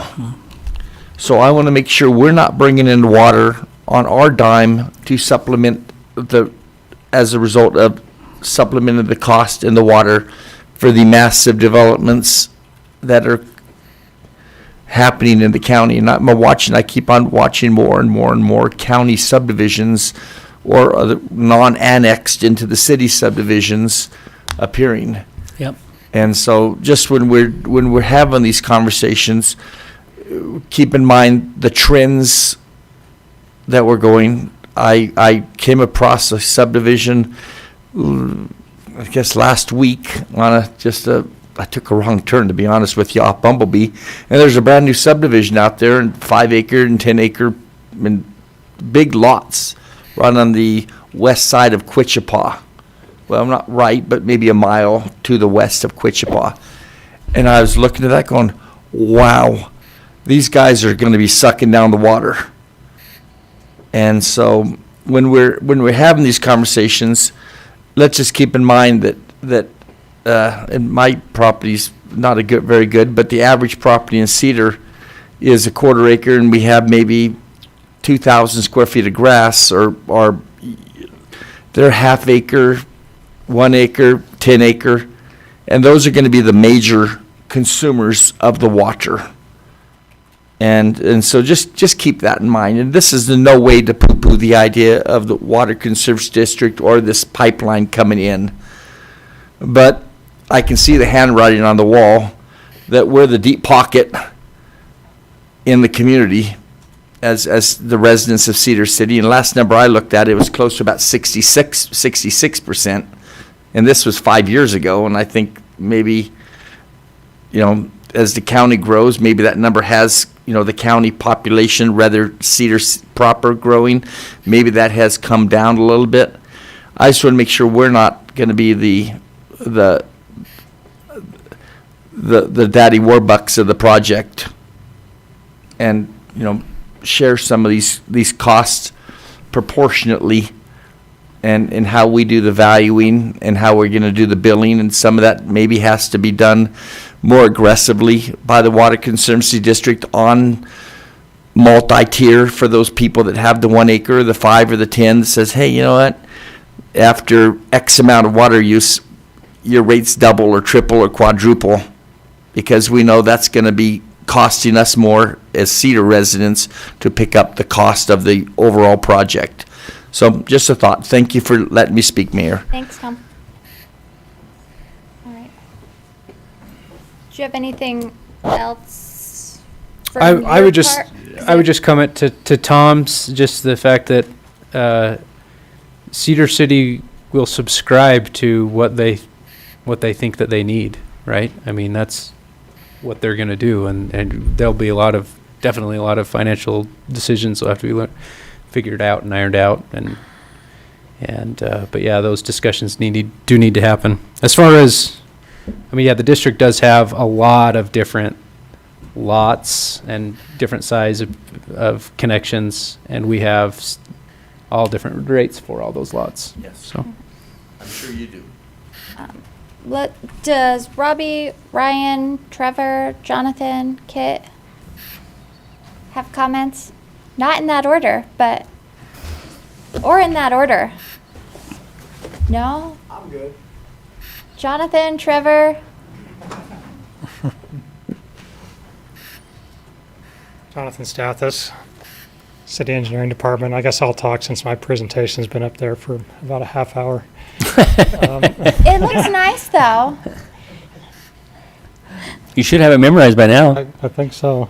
Anyway, I just wanted to give you a little bit of background on the groundwater management plan. The one thing that's a little bit uncertain is that this plan hasn't been adopted yet. This is still in draft format in the state engineer's office.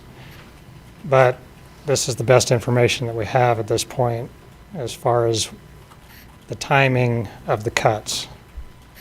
And right now, the cuts are going to happen, the first cut is at 2035 and then at 2050 and then every 10 years after that.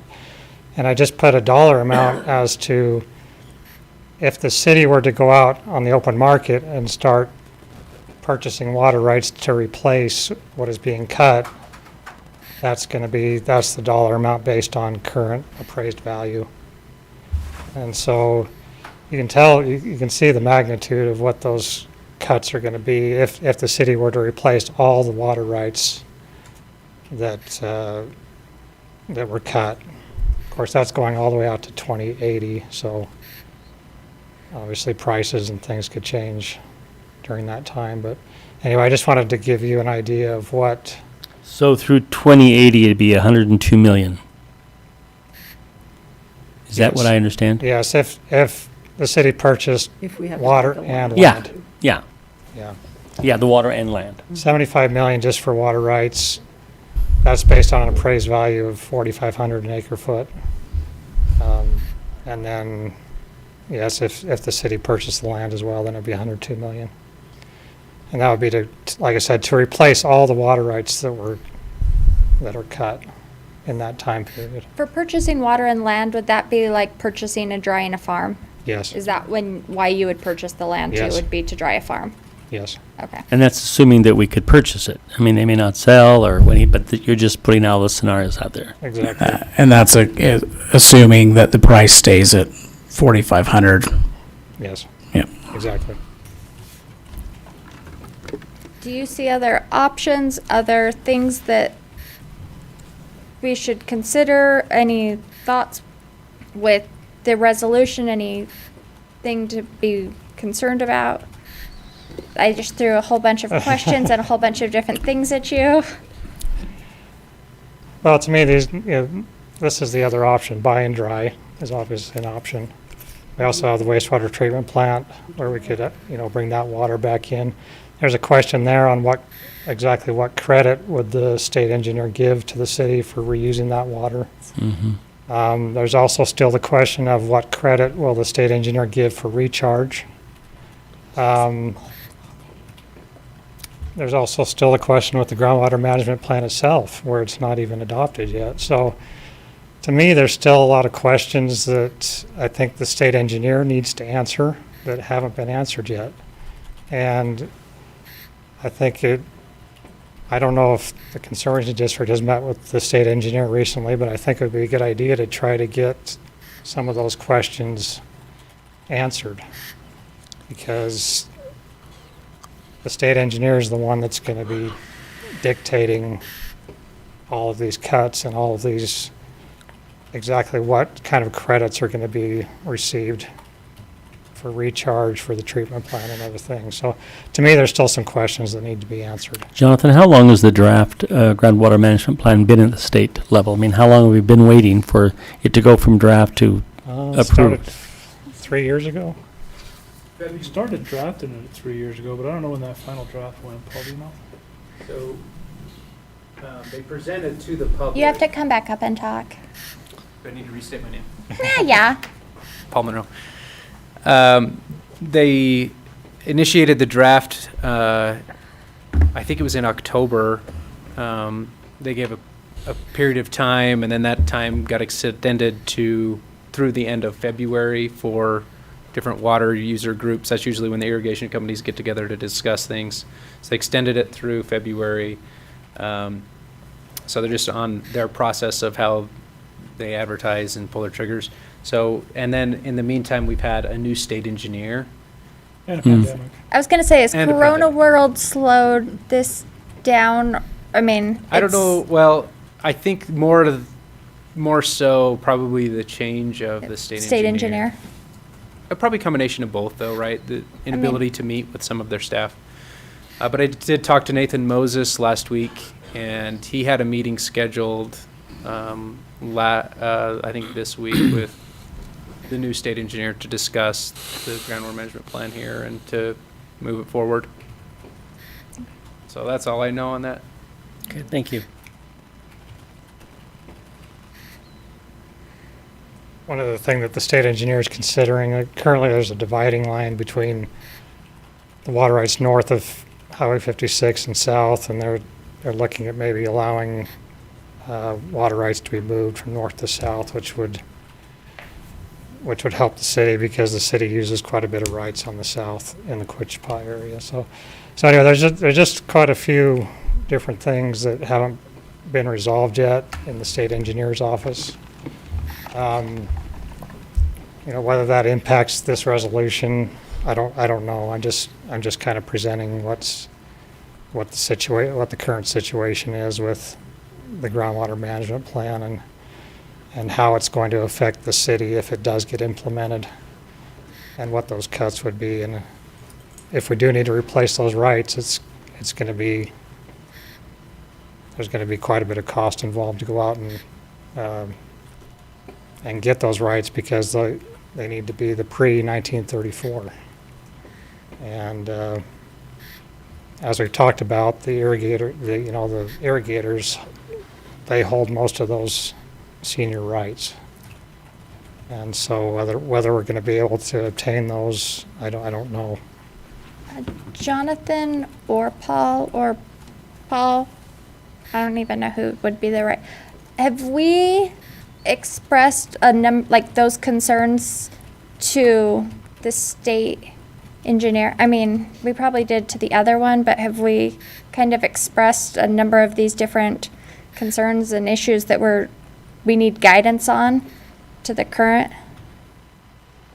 I haven't had any discussions with the current state engineer. Although I know that she's aware of the situation. She's been involved with it, but we haven't really had any discussions with her. Jonathan, do you want? Can you tell, is that 102 million supposed to be the sum of that column, or is it?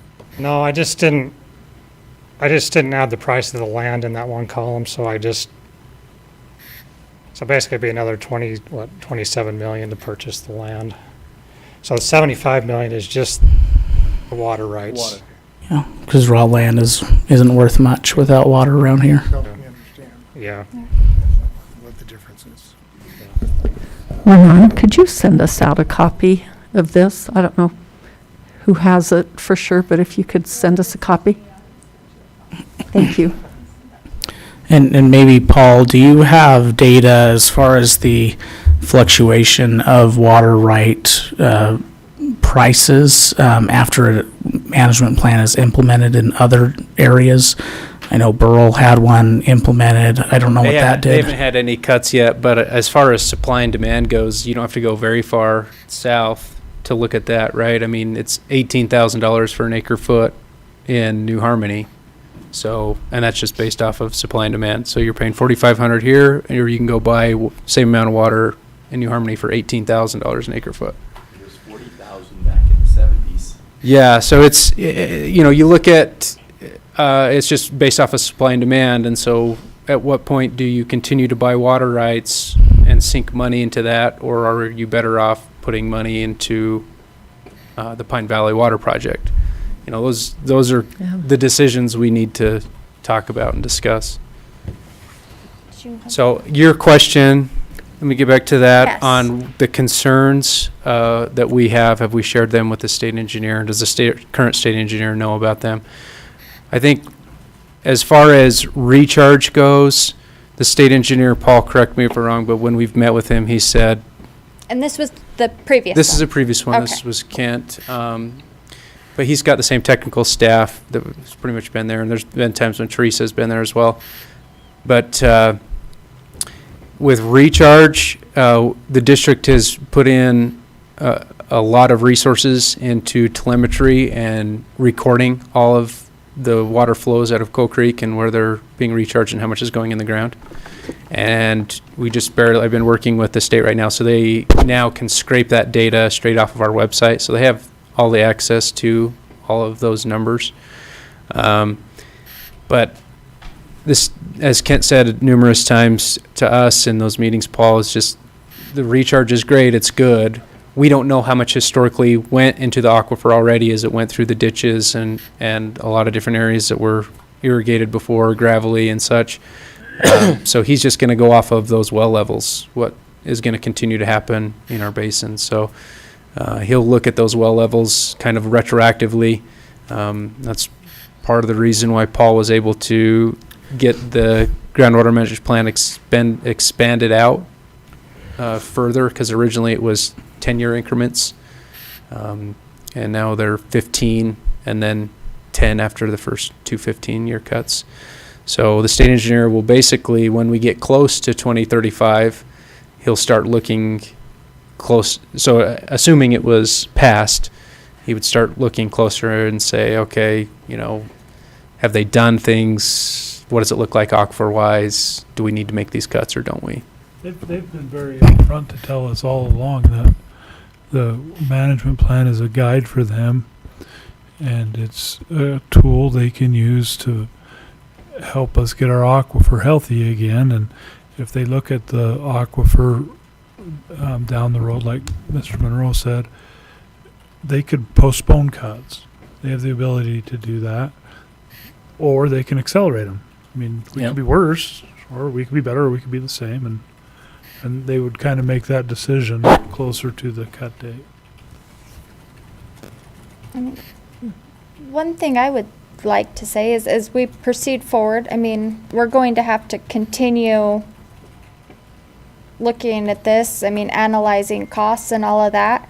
I think it would be helpful if we could push the state engineer to get us some of the information that Jonathan brought up and some of those clarifying points, and where we have a new one, they probably have a lot of the same philosophy, but could have some different views.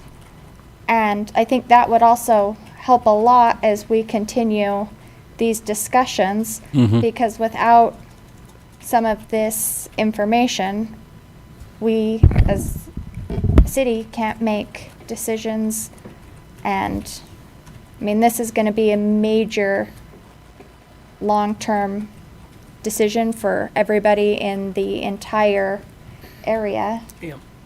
And so, do you have other, or Trevor, or any of the rest of you have other ideas? We've talked about the treatment plant, we've talked about these different ideas, and all of them come with a large price tag. And so we do need to start not just theoretically talking, but really start looking at numbers and how, the how part behind any of these ideas and projects. Trevor McDonald, City Engineering. Thank you, Mayor. I agree with you. That's my biggest concern, is there's so many unknowns right now. It's hard to really commit and say we're in it all the way. We're here to financially back you to the end, and without really knowing what that means. That's kind of my biggest concern here is, what if we end up having to back the majority of the project, and then we're obligated to use the majority of the water, but we don't own any benefits to it. We don't have the water rights, and we don't get any proceeds for it, or we're getting marked up on use to grow the district's business plan. There's another concern is just talking with staff internally. I don't know if we're totally convinced if we need the water yet. We don't really have a good enough analysis on what full build out looks like in the valley. Does full build out look like 50-50 farms and houses, or is it mostly houses and no farms, or where are we going there? If it's mostly houses, just a couple number crunches, it could look at 140,000 people in the valley and a 3.4 to 3.7 people per acre foot in water demand. You can get kind of what our acre foot demand would be, but then if you implement 20% conservation, and if we can get credit back on retards and reuse, if that shows that it's actually doing good things and the state acknowledges that, then where does that put our aquifer, and can we sustain that without having to bring in more water? So I think those are the questions that I'd like answered, or at least evaluated a little further. And I think we can evaluate it. I don't think any of us can look out 50 years and say it's going to be 50% homes and 50% farms. I tend to agree. I think it's be more households than it will be farms, but there still will be farms. Perhaps they're not maybe the same size or something, but all of those things do have to be considered. I'm just not sure how you go about getting the data that is going to be meaningful. Right. And the biggest question to me is the governor's office projection for our population within reason? Because they're expecting us to be 75, 80,000 people in 50 years. And if that's 75 to 80,000 people in 50 years, if we're going to have that many people, we are going to need the water. Unless there's major changes in technology, we need the water within the next 50. I don't know about the next 5 or the next 10, but with water projects, you're looking out a lot farther than just the immediate future. And so if there's any validity to that, if people are still having babies and still fleeing here from California, then we need to find ways to make sure that they have water. So Trevor, I want to make sure I understand. So you're saying that based on your studies and information, that if we were to do a series of conservation and more households coming in, perhaps as opposed to farms, and recharge, we could sustain 140,000 people in this valley? Yeah, looking at the numbers, if we can achieve some conservation, 20%, say, and if we look at 140,000 and work backwards, I mean, divide that by, 3.7 people per acre foot, or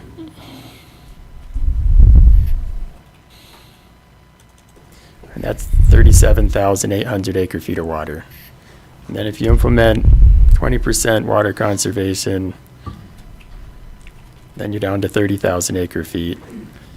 If we can get credit for our retards and reuse, currently our reuse is 2,000 acre feet, and our retards would be average of 6,400 acre feet. That's not far off. As we get to 140,000 people, the wastewater treatment plant will generate more reuse than today's 2,000 acre feet. It'll be more like 6,000 acre feet. If we're at 140,000 people, we're going to need a new wastewater treatment plant. We'll have many more problems than just water. Yeah. Transportation will be another one on our radar. Yeah. So. Don't bring that one up. That was last night at the planning commission. It's all transportation all the time.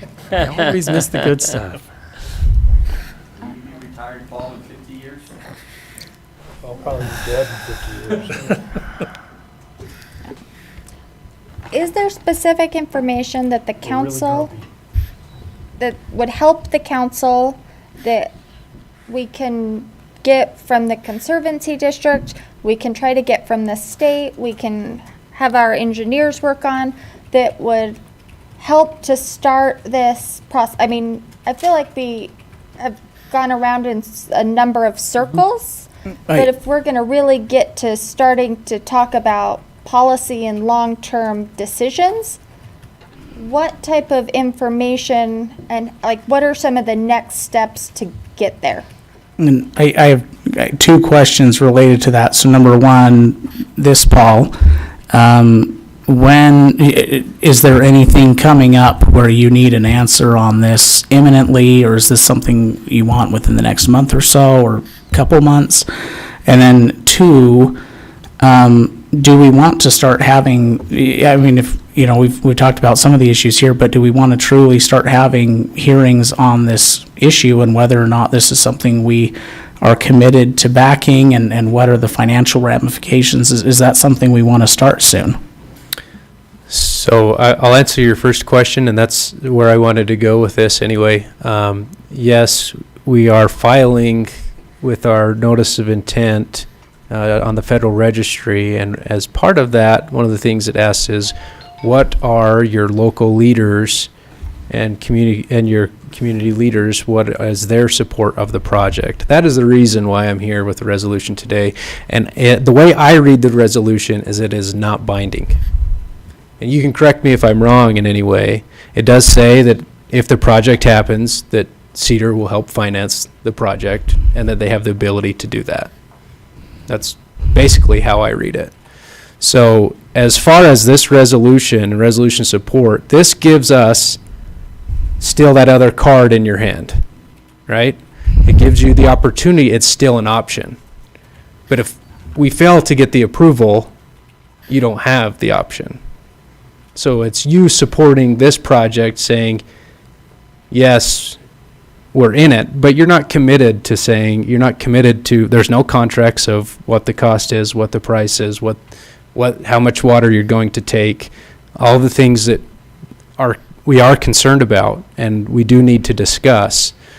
Those are still things that And I think that we can discuss. Conservancy doesn't have an expectation that if this is signed, that Cedar will pay for 60%, or like No. there isn't that expectation No. from the Conservancy District at Right. all, right? The only thing that, and I'll say it again, and I've said it in the last meeting that we had, it's that Cedar City does say when we go, because you are the one that probably will contract to take most of the water. So the district and Enoch, unless the district grows dramatically, like Tom is saying that it might, and which it could, because there is hundreds of acres out west, further west within district boundaries, where we could have a whole nother city the size of Cedar City. But unless that happens, then Cedar City is the ones that will say, okay, look, I think that we want to do this project. This is the amount of water that we want to take. Let's see if we can figure it out. And that's where we would be. But today, I think what you're considering and what you're saying is we want to continue to pursue looking into this project. That's what this resolution says to me. Terry, I don't know if you have any other ideas of what they would say as far as the board goes from the district. No, I think that summarizes it well. May I ask one more question, please? Sure. Good evening. I guess Paul can probably answer You this still question. answer Oh, your Tom Jett, thank you. Paul can probably answer this. Monroe can maybe answer this question. Is the resolution that's being proposed this evening a standard resolution set by the federal government that says that, or the Federal Registry, or is this a resolution that the Water Conservancy District is asking us to put together, or is this one that the He city shook his is? head no to the Federal Registry Standard Resolution portion of your question. Okay. So this is what the Conservancy District's asking the city to pass. To Well, show their maybe support. we could change the language on that, because that's a pretty strong term that says we will support it, is to say that we will work toward, we're on board with the concept, and we will work toward a mutual agreement on getting this project through. Thank you. And I think the agreement says what you're referring to. What I was concerned about is any implied, at what level Cedar City is agreeing to support and pay for the project, and that we needed to have an open discussion and make sure that everyone was on the same table. But just with the huge amount of cost involved, I don't see that we're going to get pushed into a place where it was implied that we were going to do something. The dollar amounts are so large that it's got to be something that's well spelled out. Right. Oh, we're a long ways away from a contract. Yeah. Right. Yeah. And the thing that really, the way I understand this and the way it works in my mind is that essentially we are voting whether or not to approve the idea of this pipeline, as long as the costs and the research are fair and equitable. And if we don't think we need the pipeline, then we should vote no. but we're essentially voting that we think we need a pipeline. It's just a matter of, we still need to work out the details and how it's paid for. See, Councilman Melling, I don't even see it that way. I see it more, Mr. Marone, correct me if I'm wrong, but it's allowing the process to move forward to the federal level where there is a notice of intent to move forward with all of the details yet to be figured out, and any of us could pull the plug at any time, but if we don't do the notice of intent, we can't move forward. Correct. Yeah. Right. Yeah, I think you're right too, Tyler, to the point that, yeah, I mean, if the city is going to make a decision today that they don't think they'll ever need this in the future, then sure, you could say no. I mean, that's... Yeah, but I don't think we're in that position today. I would hope not, but yeah, I mean, there is definitely a lot to be studied and a lot to go over, but today, yeah, where we're at is I would like to have, kind of back to your initial question, I would like to have an approved resolution of the support for this process of where we're at with the environmental impact statement, so that when it goes back to DC and it's sitting on somebody's desk, they can say, here's this large community of Cedar City that says that they're probably going to need this project too, right? I mean, that's what it says. So Do you get these from the county and from any of the other communities? I got them from Enoch and from Iron County, yeah. Okay. Yeah. So, They've already signed off on them. are there any other questions? This will go on the action agenda where it's a resolution. So, other questions, comments? This will go on action. Don't go anywhere. Right. Or you can sit back down and we can continue. Stand back and, up. you know. Oh, I could go back to number 12? All right. Hey, thank you for all the information, all of you. Before we move on, everyone that's contributed to the discussion. So thank you. I think that helps. Some of them were coming to me asking questions and whatnot, and I thought we probably should just have an open discussion so everyone gets on board. All of the council members know what we're looking at and where it's at. So thank you. Good, thank you. Appreciate that. All right. Item number 12, consider an emergency water connection for the Sunset Subdivision Bumblebee Water System. Paul Monroe, Central Iron County Water Conservancy District. So it's probably been 7 or 8 years that the board has not been excited about taking over subdivisions that do not have redundant sources of water supply, based off of a couple of bad experiences. And so with that, we have been asked from this Bumblebee Water Company, the Sunset Subdivision, to take over their water system, and they only have one well. Benefit is that there is the spring water line that comes out of the Bumblebee Mountains there. Quichapa Springs and Creek comes through there and would be able to tie right in and supply water to the subdivision as those water lines basically intersect. So as we looked at that, we looked at some of their other issues that are involved with the water system there, and we dialed up about $115,000 of improvements that need to occur before we would take them over. They came back to us and said, no problem, we'll cut you a check and you can make the improvement as long as they figure out whether or not Cedar City would be willing to connect. And let me just define what that connection would be. It would be an emergency connection where it would only be needed in the event that the well went down that is currently out there. So it may be a period of time where if the well went down, we'd have to get in and put in a new pump or possibly drill a new one, the worst case scenario, something like that. So we're talking about an emergency connection for this subdivision, and I'm not the board, but I don't think that the board would want to take on this system. So if the city council decides and says, no, we're not going to allow you to have an emergency connection, I don't think the district will be too excited about taking over this subdivision. So that's kind of where we're at on that level. I have a lot of other kind of data information on interconnections and the cities supplying water outside of city boundaries. I don't know if you're interested in listening to any of that, but I know that the city council has also voted to not supply more permanent water sources outside of city boundaries. So Paul brought this up, and I told him that we'd kind of hardened on that idea of supplying water outside the boundaries. And Tyler reminded me this afternoon that we changed the whole ordinance and said, yeah, we're not doing that anymore. Paul's take to me was, this is something a little different. It's not a permanent connection. It's just an emergency thing. So we haven't contracted. We haven't drawn up a contract or anything. This was just to see if you guys were interested enough in the idea to draw up a contract. If you're not interested enough in the idea, then we'll just not.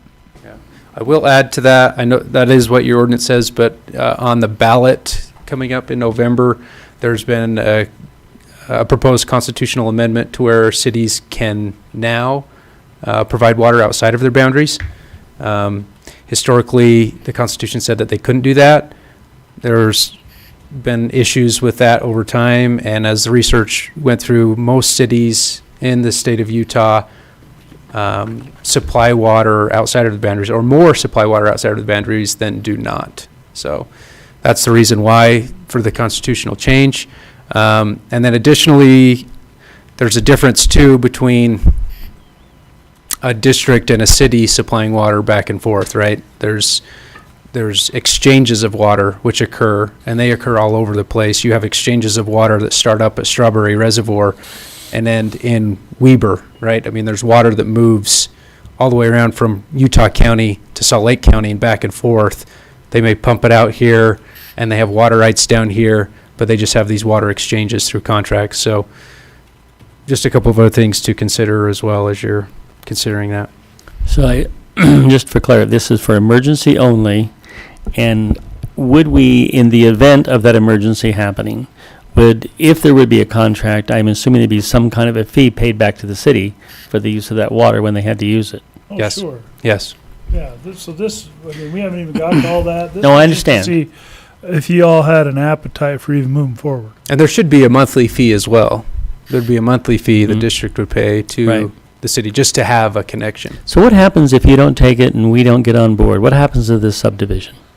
They'll have to go out and try and find operators to operate their system. There's it's just being not as much fun, a little more difficult for just small water operators to continue with all of the regulations that are involved. I mean, Yeah. they probably spend more time doing paperwork than they do operating their system. So How many dwellings are out in this subdivision? Any idea? I think there were right around 65. Okay. Is there room for growth? No, I mean, that subdivision is, they brought in their stuff and their water rights. I guess if there was somebody that wanted to connect to the district, we'd have to make that decision. So No, is that subdivision built out? it is not built out. It's not built out. Yeah. So you said that they were willing to ante up 115,000 of improvements, but you said if we declined, you would not take this on. Why would you not take it on as? 'Cause we don't want- emergency connection. Did I understand that correctly? I mean. Yeah. They have one well. Where is the closest conservancy district pipe to the? Why you would decline to be their emergency backup? I don't know. Where is our our closest line is basically at the Y. And this is quite a ways on the, Miles in, right? A couple miles south of there. well, it's further west too, isn't it? It's the intersection of Bumblebee and Vandenberg. Yeah. So it's the opposite corner of Wichita. I'm confused. What are you confused about, Mr. Jett? Well, are we talking about entering in an agreement with the subdivision? Or if you guys take it over, we enter into an interlocal agreement with the Water Conservancy District? The second one. Second one. Let me We just won't say- take over the subdivision unless we know the city is going to provide a backup water source. To answer your question, they have one well, And we don't want to take them on if the risk that's involved with that puts too much Without redundancy. And too much liability back on the taxpayers of Cedar City to go and fund and put them in a new well. I sit on a board in the valley, and the Water Conservancy State, a private water company of 25, and they saved our bacon about 2 years ago, because we were the sole source. The fire department couldn't have done anything. I mean, we were, and the Water Conservancy came, and we paid the Water Conservancy District for the water that was consumed. It's just me. I don't see this as a no-brainer almost, that if we offer just as an emergency backup versus So, Robbie, I have a question. will you come? Can I ask Robbie a question really quick? So, Robbie, come up. Nice to have you here, Mr. Mitchell. Thanks. Great to be here again. Yeah, Robbie Mitchell. we've missed you, so we have to keep bringing you back. Always something. So what type of infrastructure, what type of labor, what would this do to your operations, personnel, all of that to add this It in? wouldn't change ours a lot because, like you said, we already have a spring line going down through there.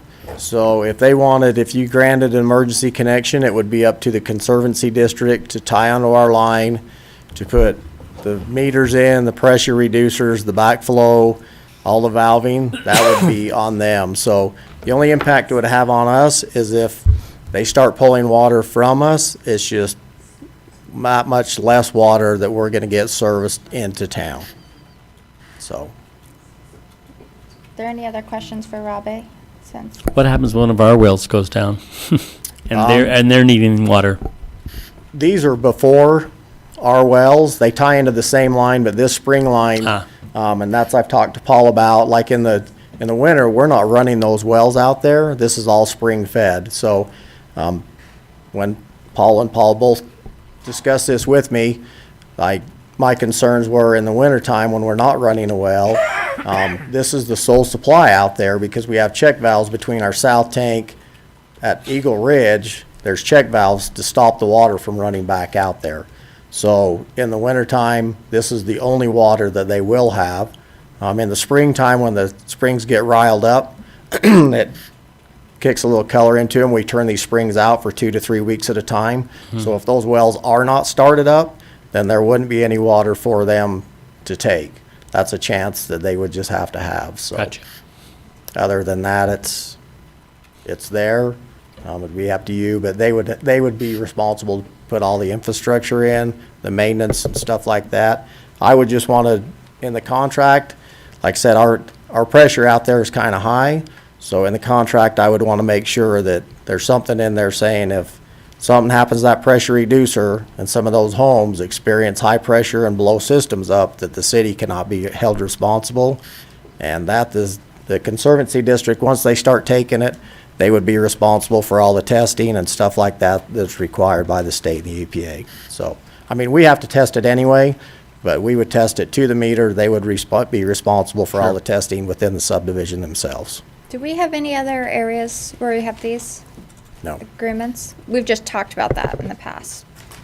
We're looking at one in that Alex Meisner subdivision, but that's to feed it full-time, not an emergency one. The one off of We Westview? talked about I was interconnecting gonna with say, them I swear before. We've talked about it, yeah. Just And an we inter- actually, we're looking at a funding package to put together something where we could do that interconnect. It's like I know I've heard some of these conversations. I just couldn't remember. We've discussed it. There's a lot of pressure differences, so there's gonna be a lot of cost on pressure reducers, pump stations, That and was the stuff like problem that. with the idea of interconnecting was the pressure. Correct. Okay.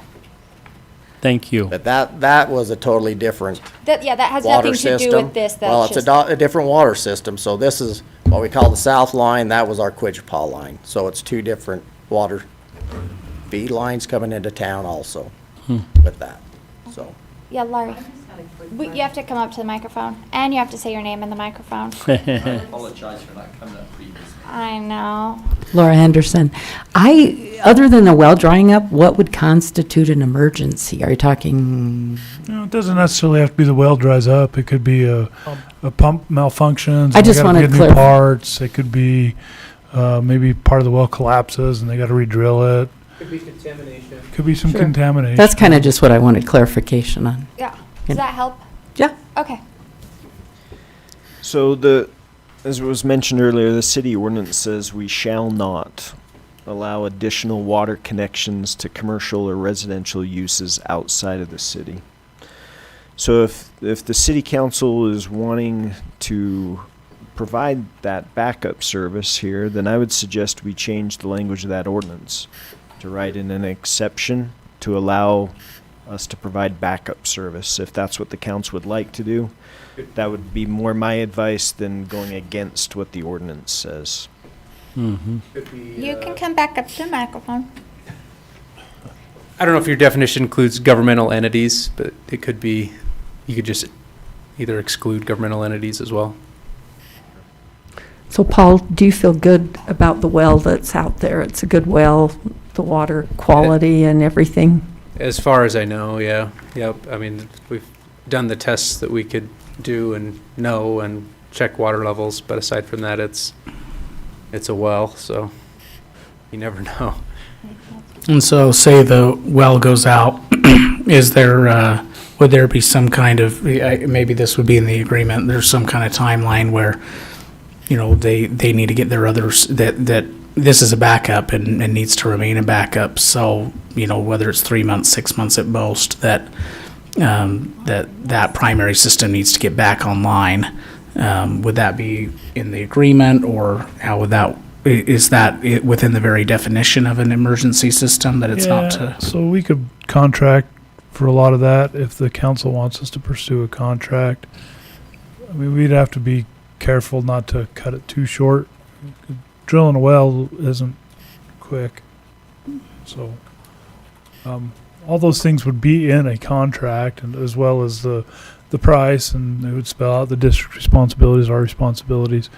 At this point, we just want the direction on whether or not you want us to propose a tweak to the ordinance, and whether or not it's worth Paul's time to start writing up a proposed contract. So that's what we would ask you to vote on next week. Yeah. Got it. is Okay. Just, should we go forward or not?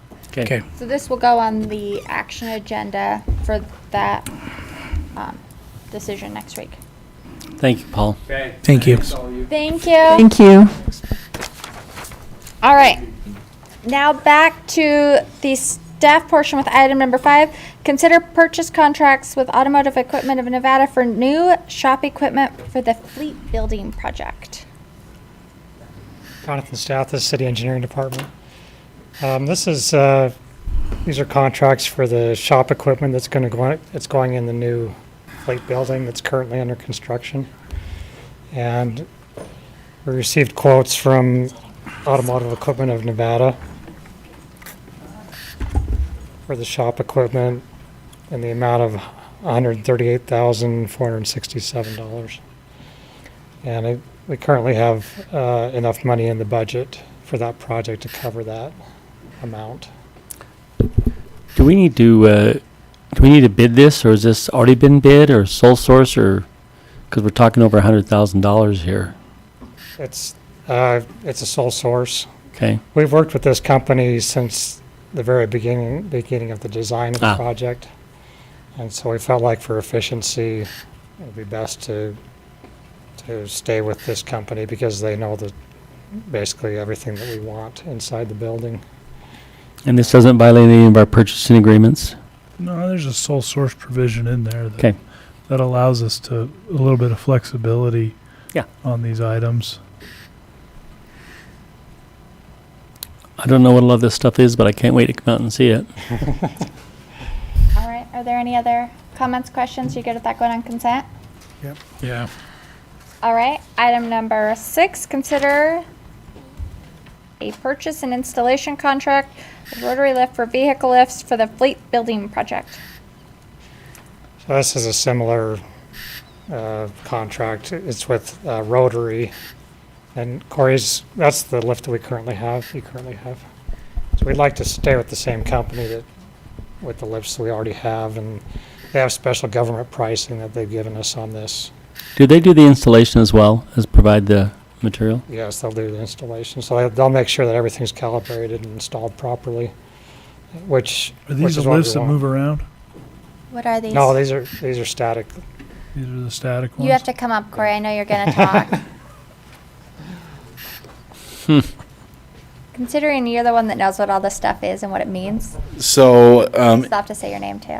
yes, Corey Childs. The two post lifts are what you're most commonly seen in most of your shops as you drive by an automotive shop and you see the two posts. The 4-post lift, that is a drive-on one. It's for bigger equipment. Oh. Like dump trucks and stuff like that. Well, I can put a small dump truck on this. This is actually more for our CATS buses, our Ford F-550s, things like that. I could put a light dump truck on. Gotcha. Where is this company from? Rotary? Yeah. I mean, the address on here is Indiana, so like, do they deliver and install all the way from there, or is it Well, the main company's in Indiana, but they've got distributors everywhere. distributors? The AEN, that is a distributor. And we could buy it from them, but we're going to pay more. All right. If we buy it directly through Rotary, we get the NASPO pricing. But there's a person or a distributor to install it that's, Will be the same, this AEN, okay. it'll all run through them, but because of the government, how that's set up, they want us to purchase it straight through Rotary. Oh, got it. And this additional 56,000 falls within the budget of the project, so we're still good, right? Yeah. Jonathan showed us some numbers yesterday on this project. There they are right there. Where They're in we're the front. significantly under budget. Good So job. That's a good thing. Even with these, even assuming that these are approved. Yeah. With the budget's in your packet, and it shows that we're about $200,000 under Right. budget. Right. So, Jonathan and Corey and them have done a great job working through the Good job, gentlemen. details of this building and change orders. We got to go through change orders with Jonathan. It was one of the highlights of my Oh, I remember change orders. day, asking him questions about all sorts of fleet building items and his patience. When do we think the project will be completed? Great. All right, are we good with this one on consent? Mhm. All right, thank you guys. Consider amendments to Irma. Is that this? Did they not change the name yet? So this is part 2 of a Interlocal agreement part 2. But Yeah. I was a little confused by what we're doing here. So here's basically what we're doing. I brought you the whole red line copy, and I jumped the gun. Yeah.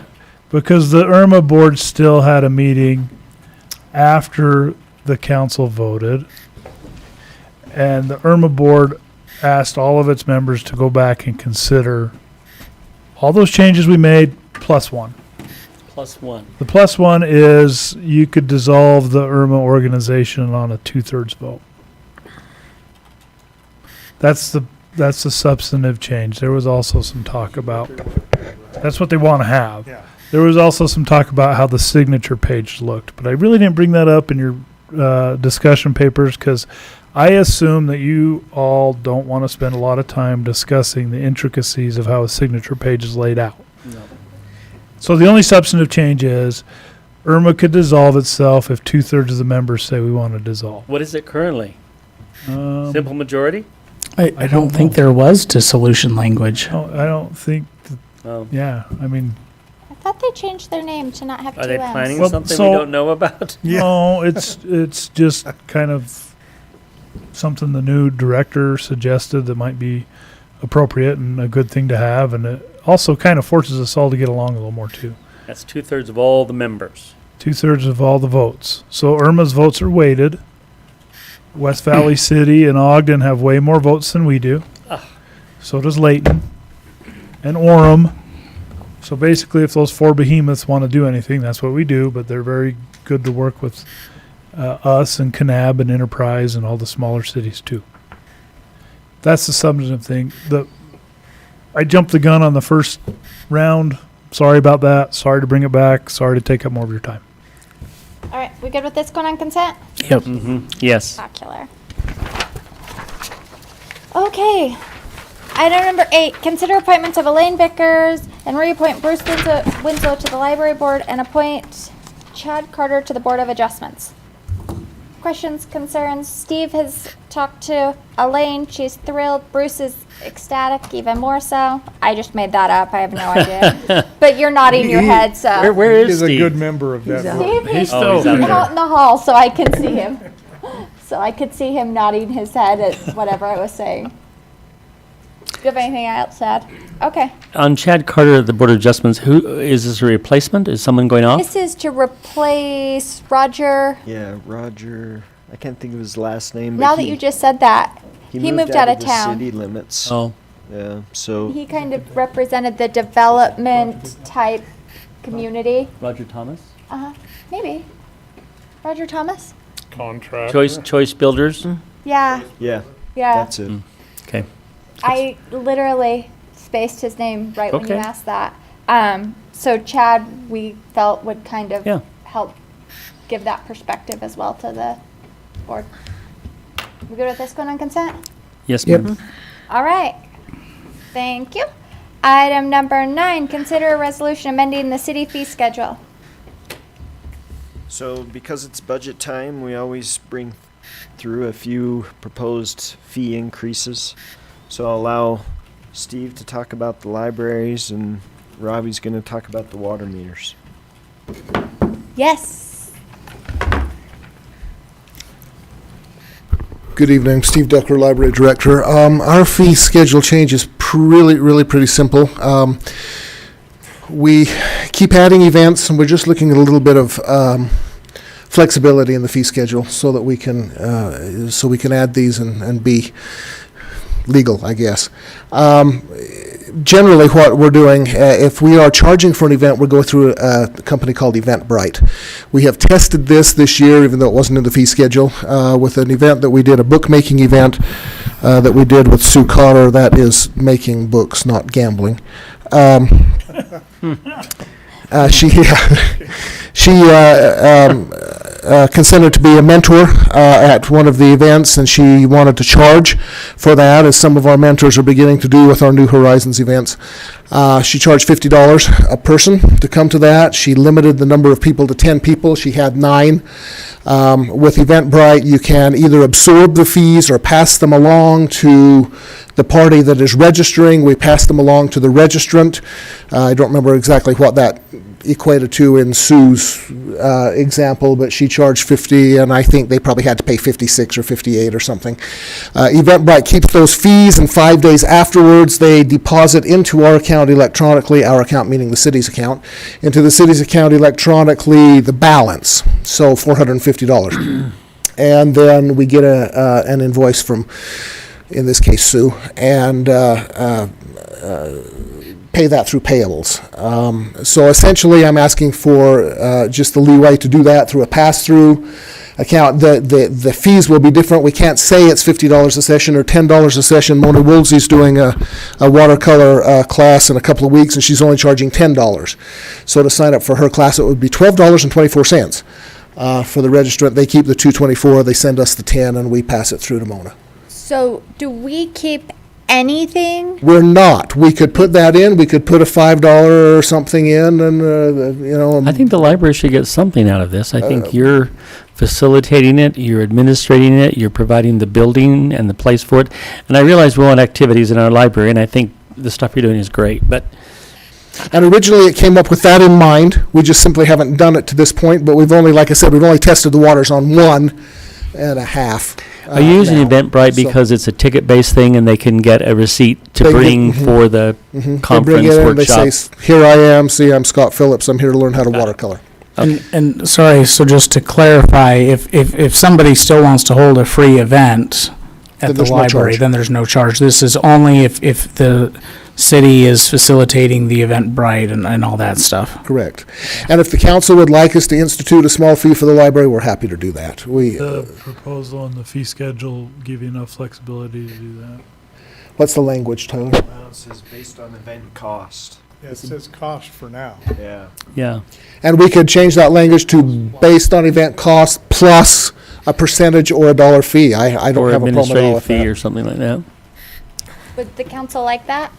How many do you think you'd be doing a year? I mean, 5 events, 10 events? If New Horizons goes the way we want it to, we'll be doing a dozen. We'll be doing one a month. So that, the income is minor, but it is some income. If we expand into other programs, if we develop another program, then it could increase from that. Right now, we have 3 programs going. 2 are free. 1 is based on what the mentor charges. Does it take, how much of your staff's time to get the place set up and cleaned up afterwards? And, does it take staff's time to do that? It does. And cleaning? It does. It takes a fair amount, and we have an event over there going on right now. I want you to know that I am here while Helen of Troy, the most beautiful woman in the world, whose face launched 1,000 ships, Yeah. is sitting in my library being drawn. You are funny tonight.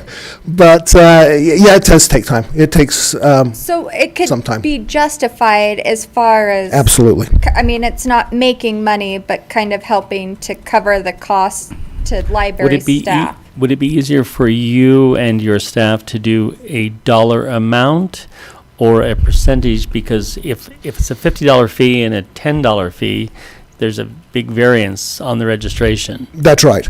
Yeah, if it's a $50 fee for a bookmaking class and a $10 fee for a watercolor class, we say that our fee's $10. Well, Right. we're 20% of one and we're 100% of the other. Exactly. Yeah. But we could do either one. We could do a cost plus as long as it's X dollars or more. And I didn't come actually prepared to do that tonight, but I'm certainly. We could do cost plus 10 with a floor of $5.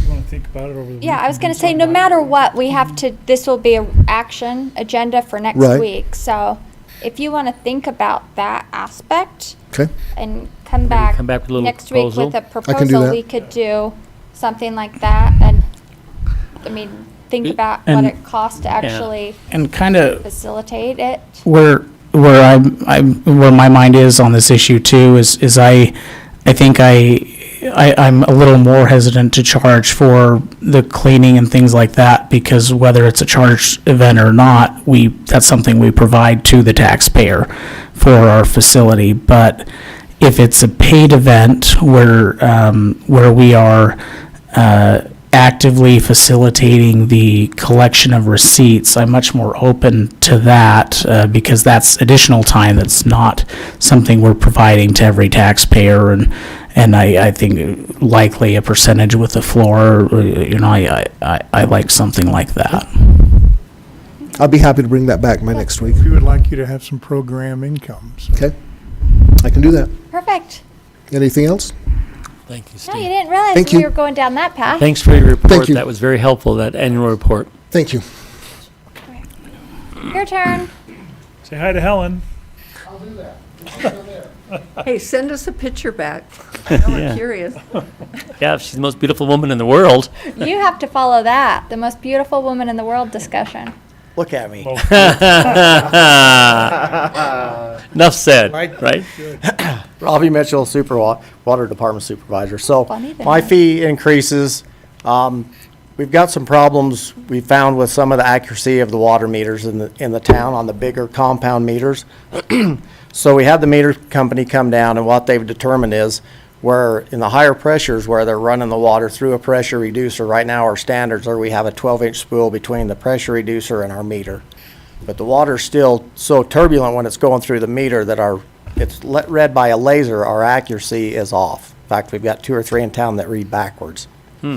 So they came up with 2 things. We could either add a 4-foot spool in there, which would extend these vaults that the contractors are putting in by 4 feet, which is a large cost to them, or they make a strainer that we can bolt on the front of the meter, that going through that strainer would level the water back out, make it flow accurate. So on the meters, that's what the increase is the cost of the strainer that would be included with the meter when they buy it, so the meters would read more accurate on those. So the price with this one isn't us making money, it's just the cost of the That is equipment. exactly what the strainers cost me. So right now, we've started putting them out, and we are losing that much money on them, but at least our meters are reading accurate. But that's no cost plus for us, that's just the cost of the strainer for the city buying it from MeterWorks.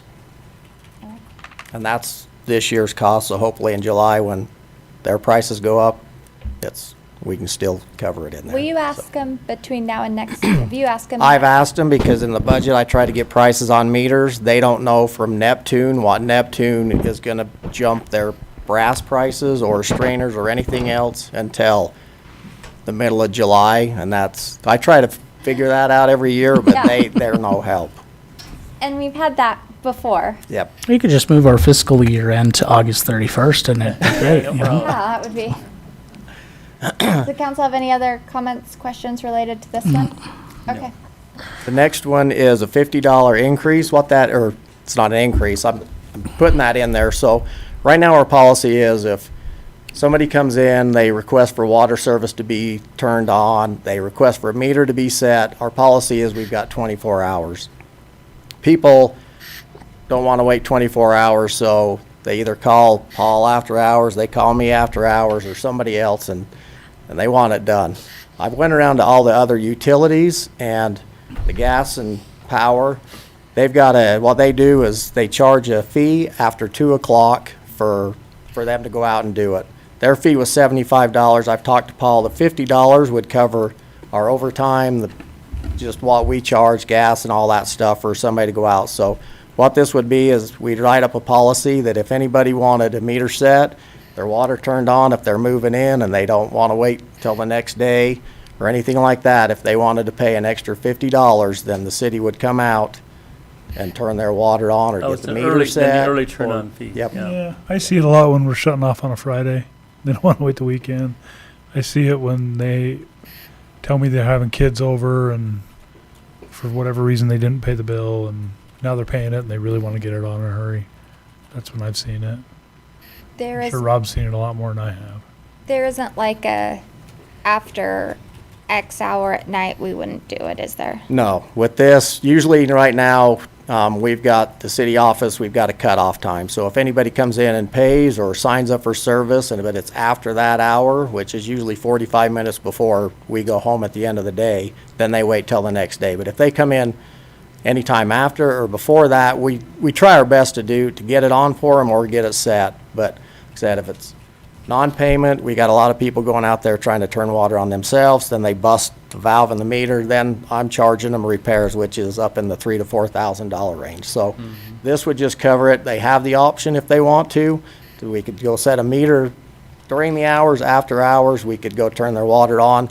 For somebody that sells a house, somebody just moved up, they haven't made it in yet, we'll go turn it on, but then this $50 would cover our cost to do it. So that's what this one is. All right, are there any comments, questions? No. All right, thank you much. Okay, that will go on the action where it's a resolution.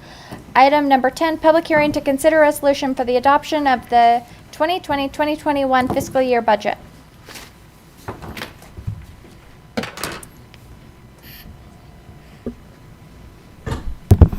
Good evening, Council. Jason Norris, Finance. So we have been working the last several weeks on proposing and working through a tentative and now what we hope will be a final budget for fiscal year 2021.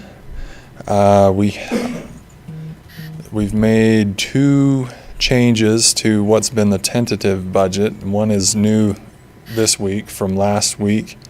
We had changed the dispatch fees in the police department, and I believe I mentioned that last time. And I was going through the revision, which is the next item for this current year, and noticed that our Heritage Center utilities have been running higher than the budget we've been using for the last few years. So I've increased that $27,000. Went from about 80,000 to 110,000. In the 2021 budget, correct? Yes, for this upcoming. I also have to adjust that in the revised budget. It's just something that had not been brought to my attention previously. The offsetting revenue is the Heritage Center fees themselves. Now, I can't guarantee you they're going to hit that revenue this coming year just with the state of things, but in future years, we should be back on track. And one way or another, we've had a lot of increased use in the facility, and so utilities are not going to be going down unless we reduce events and idle the HVAC system. So those are the changes. And other than that, are there any questions that council has for me regarding the upcoming budget? I've got two things I wanted to discuss. We had talked in a meeting, I guess it was 2 meetings ago, about looking to see if there was any possibility of increasing funding for the ice rink relocation. And I don't know where that went with discussions with people. I know Councilman Isom and I have met with a couple of individuals from the Yeti organization who is working diligently and I think very efficiently to try and get some stuff resolved. So I was just wondering if there was any further discussion on the possibility of increasing that funding. And I'm going to suggest amount of $25,000. So that's my discussion that I'd like to have other people weigh in on and other things before we come to the other one. And I know tonight we're not voting. I realize it's just a discussion. No, this is the exact time to have that. Exactly. I think that what I've seen and what has been demonstrated to me is they're working very diligently trying to make this work, and I think they've put together a pretty solid budget. One of the things that we have requested specifically from them, if it's to move forward and before we are comfortable in, releasing funds, maybe the right word is that we have a definitive signed agreement that they have the ability to either borrow, lease, or have the Staley Rec equipment. Because clearly the Yeti people do not own the ice sheet, they don't own the Zamboni and things like that. And they are working on that and they feel confident they'll get it. But we both reiterated that we didn't want this to move forward until we had a signed agreement to that effect. So, am I missing anything there, Councilman Ison? Oh, I think that's what we're expecting. Yeah. So what's the total dollar amount? It'd be 125. 125. Sharpen pencil on Yeah, the and budget, sharpen the pencil on their budget. and a firm agreement that they can have access and full use of So equipment. Did they give you any indication that the extra 25 would cover getting set up, or? Yeah, I don't know about timing of all of this. Right, I don't either. I mean, we may feel like we want to help more than the 100,000 that's been set aside, but until we see that final sharpened pencil budget, I'm not sure I can go. I mean, the 25 may be 50. I don't know that, but I don't know if I have a basis for trying to adjust the budget that's been proposed. Yeah, they were looking at, the budget we looked at was, I think, 242,000 or something along those lines. And we asked them to do a little sharpening on it. That's before in-kind contributions and other such things. So, just out of curiosity, you've been working with Carrie Fain. Yeti and Carrie, not That is the correct. Staleys. Not the state. Okay. That I is just didn't correct. know which And I think that's the direction they plan to go in the operation of it, is back to Yeti. Yeti. which is a nonprofit 501c3. Yeah. Yeah. So yeah, we can handle this a few different ways. And I want to emphasize, just so we keep this message in the public. Right. This budget currently of $100,000, that's the authority of city staff or yourselves to distribute that amount towards this project. However, it is not a gift or donation at this time to Right. that organization. So you may spend up to $100,000. Correct. So if I don't know what the timeline is, if in a month or so they are able to come back and persuade council of exactly what they need, we can revise the future budget up Okay. or down. Or now we could increase the amount and say that authorizes staff to spend up to Up that to- amount, but that doesn't mean they will spend any of it. Correct. It could be all, none, or some. So we Yeah, can do well, it any they- of those ways. I mean, they still have some internal workings they're working out between the two organizations, but I think they are, and they've had some very good meetings with some of their contractors. So I think we are a ways away from any finalized kind of thing, but I know they're working towards that. So, you know, if the window is that we're better off to wait till end of July to make this decision, but we can revise the budget, I'm fine with that as well. But I just wanted to make sure that we have that option, and that's why I bring it up here. I mean, we can do that, and it might make more sense to do that once we have the information of it actually for sure going Yeah, forward. and I'd be fine with that. I would be fine with that. Because until they have a signed agreement with the Staleys to use the ice equipment, Right. We- Yeah, because if they don't have an ice rink. There's nothing there yeah, to do. and then we'll work out will have to be the lease for the land contract and Yep. all of that, so. The other thing that I wanted to bring up for council's discussion, and I certainly don't want to go back and rehash too much of our stuff. We've been through several meetings, but I want to at least consider the option or talk through the option of taking the MAC Center funding out of the 2020-21 fiscal year budget and waiting for time. And my reasoning behind this is I'm thinking that because of the uncertainty that we're in right now with COVID and what it's done to our business climate, because of all of the unrest that we see in our community and in the country, because of the fact that we don't know where our sales tax revenues and things are going to be, I still firmly believe, and I've said that here in many a meeting, that I would like to see the gymnasium happen or the MAC Center, whatever you prefer. But if it's a good project now, I think it could be a good project a year from now. And it would give us more time to see where we're at and to fully analyze where we sit. So I just want that for consideration and discussion with council tonight before we have to make the final vote next week on the 2021 budget. And I hear what you're saying, but I also feel that we need to be committed as we look at this going forward. And even if it's just a placeholder, to have that in the budget, and then do just as you say, make sure that everything's in line and everything comes roaring back. I just don't want to step on the brake if we just proceed with caution. We could proceed with this if all the indicators are there. I would be very much against removing this from the budget, but that's just my opinion. And I would agree with Craig for the same reasons. We don't have to spend it, but I think it needs to be in there so we can move forward and get the information as we've talked. I don't see any harm with it being in there. We don't have to spend it. You know, sure, we'll take a look and see where we're at next year or whenever it occurs. And, you know, obviously we don't know the total, tax history at this point. But I think we're wise enough to do that. I don't think we're going to, if we have a drastic cut, then we'll definitely take a look at it. At least that's the way I see this council. I don't think any of us are unreasonable in that respect.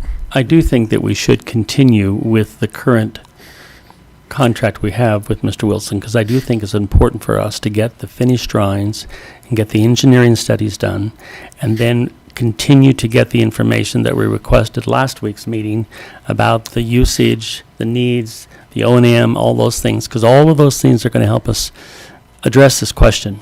whether it ends up being something that we do on our own, or whether it goes to a ballot initiative, whatever it is, we'll have the information to properly address that. Correct. And that was going to be my question, if you wanted to give any kind of update on where we are at on gathering information and what kind of time frame, just so the public will know Oh, poor. what we're looking at.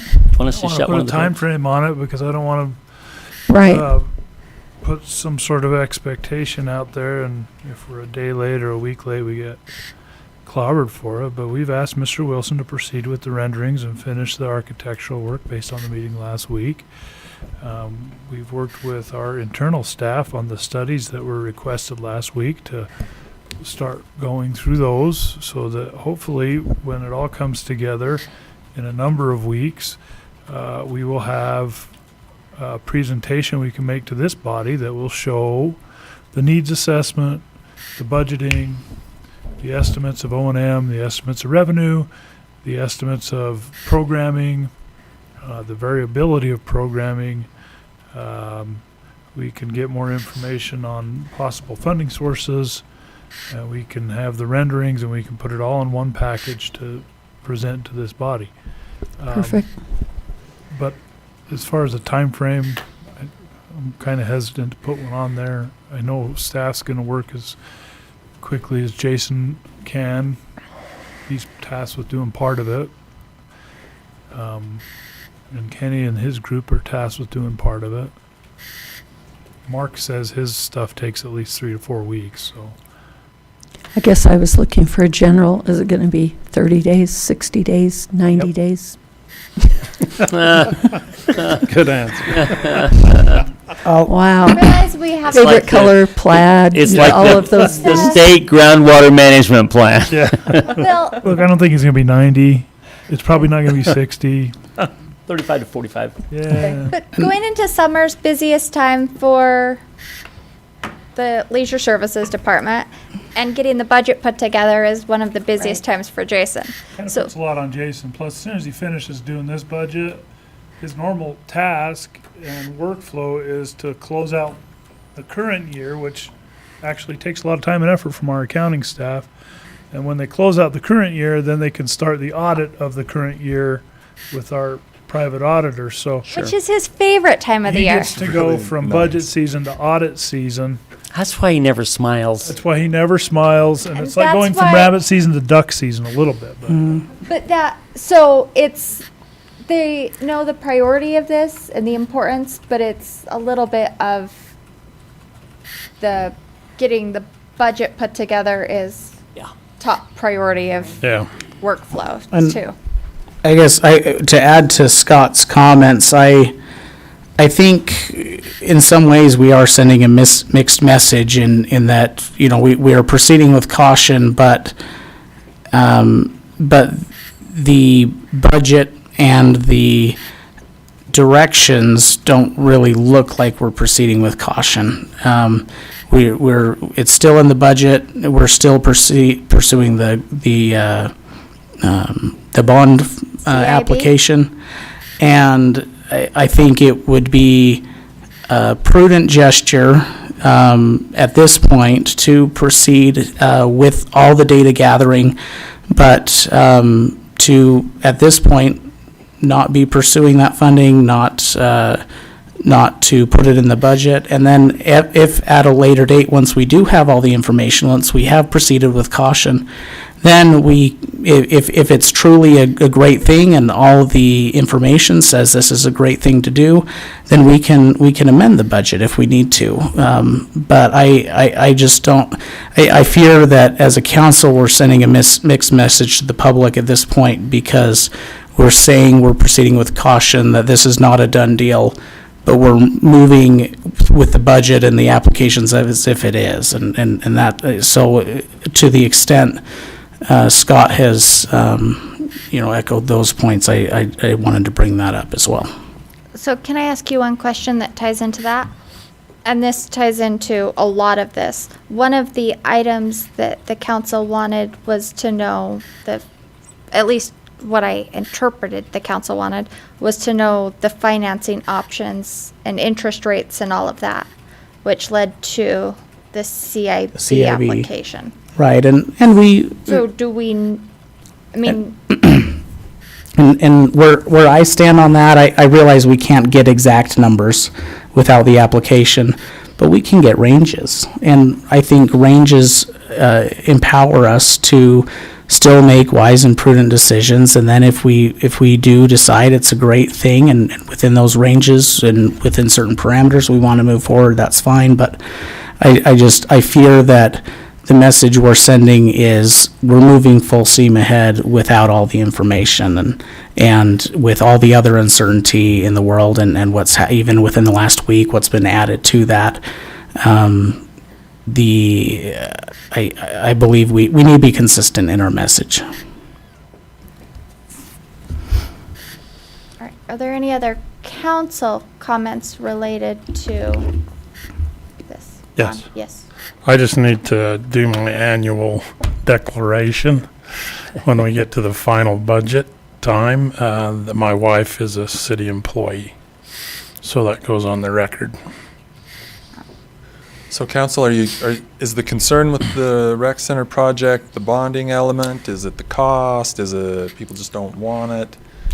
Is there, so I think it's a little bit of all, all for me, that, for these are me, the big only for me. concerns? I think it's just an unknown. We don't have all of the information to make a decision. Sure. So I don't, we want to move ahead and get all of that information to be able to make an educated decision. Sure, okay. So that, at least that's my stand on it. Yeah. So, Well, they'll have a motion next week and Okay. they'll tell us what they want. Yeah, all right. That was the only questions Questions that's for the only me? questions I was had gonna say, regarding are this there current other budget. comments, questions from council? We have the public hearing on this, but. On the entire before, budget, not just, Yeah, no, whole on thing. the, not on any specific line item, but on the entire Before budget. Jason steps down, I'd just like to say, as a vertically challenged person, this view is usually what I see as I'm trying to pick up green beans out of the grocery aisle. You know? Hey, I was forced to wear this against my will, and now I've got no, I love it. the guy off the bean The, can. no, you're the guy, the money guy. you're You're the the money green guy. It's all money. about green. See? Oh, you are Gonna gonna pout all day not tomorrow, speak man. to me at all after this. All right, I'll sit down and we'll All let right. the Bonus public speak. for the mayor? All right, we will open the public hearing on this item. I'm guessing, Dan, that is why you are here. I am. I was watching from home. Dan Kidder, Cedar I City. wondered How'd I do? why. I was Wonder why you were impressed. so late coming, but I had some things I had to take care of, and by the way, I really did enjoy the chief's statement. Me too. I asked him to send me that. We're going to do a video on that. Oh, wonderful. I did really appreciate what he said. I also loved the shirts because we've got a couple things going on here. We've got continuity and we've got working together, and it's Pride Month, and they're all different colors, and there's a lot of things going on here. I love it. I love that the city is doing that. Did you love that we had so many officers here? I did, with the and the chief as swearing-ins and the families, and I was watching. it was great. It was great. Yes, I was. I have some thoughts on the budget. I'm sure you're shocked to hear that. well? Can't imagine. And thank you, Scott. I want to thank you for your comments on that and tapping the brakes. I think as a member of the community, we are getting mixed messages. Tyler mentioned that. Some of the messages we're getting are, this is a done deal, and we're just figuring out what it's going to look like, whether the people want it or not. And I guess it gives us the question of why the reticence to put this issue on the ballot to see if the people actually want it. And you could do that tonight. You could make a motion, and you could vote on Could it. do that tonight, though. Okay, you could put on the action Okay. item tonight. You could make that motion, and you could vote on it next week, and it could go on the ballot that quickly. That's the one thing that we haven't determined. We haven't determined that we're not going to put it on a ballot. We haven't determined that we're going to even build a rec center. But it So- sounds to us like you have determined that. We haven't. I mean, we've all like expressed that we have tapped the brakes.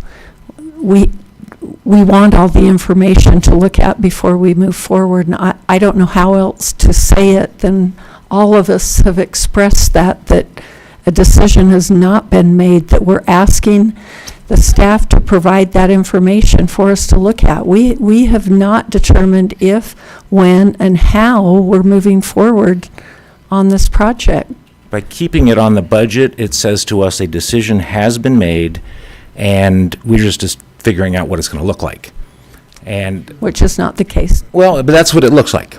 So I'm giving you that feedback so that you can make a decision. I'm giving you that feedback. That is how it appears to many in this community.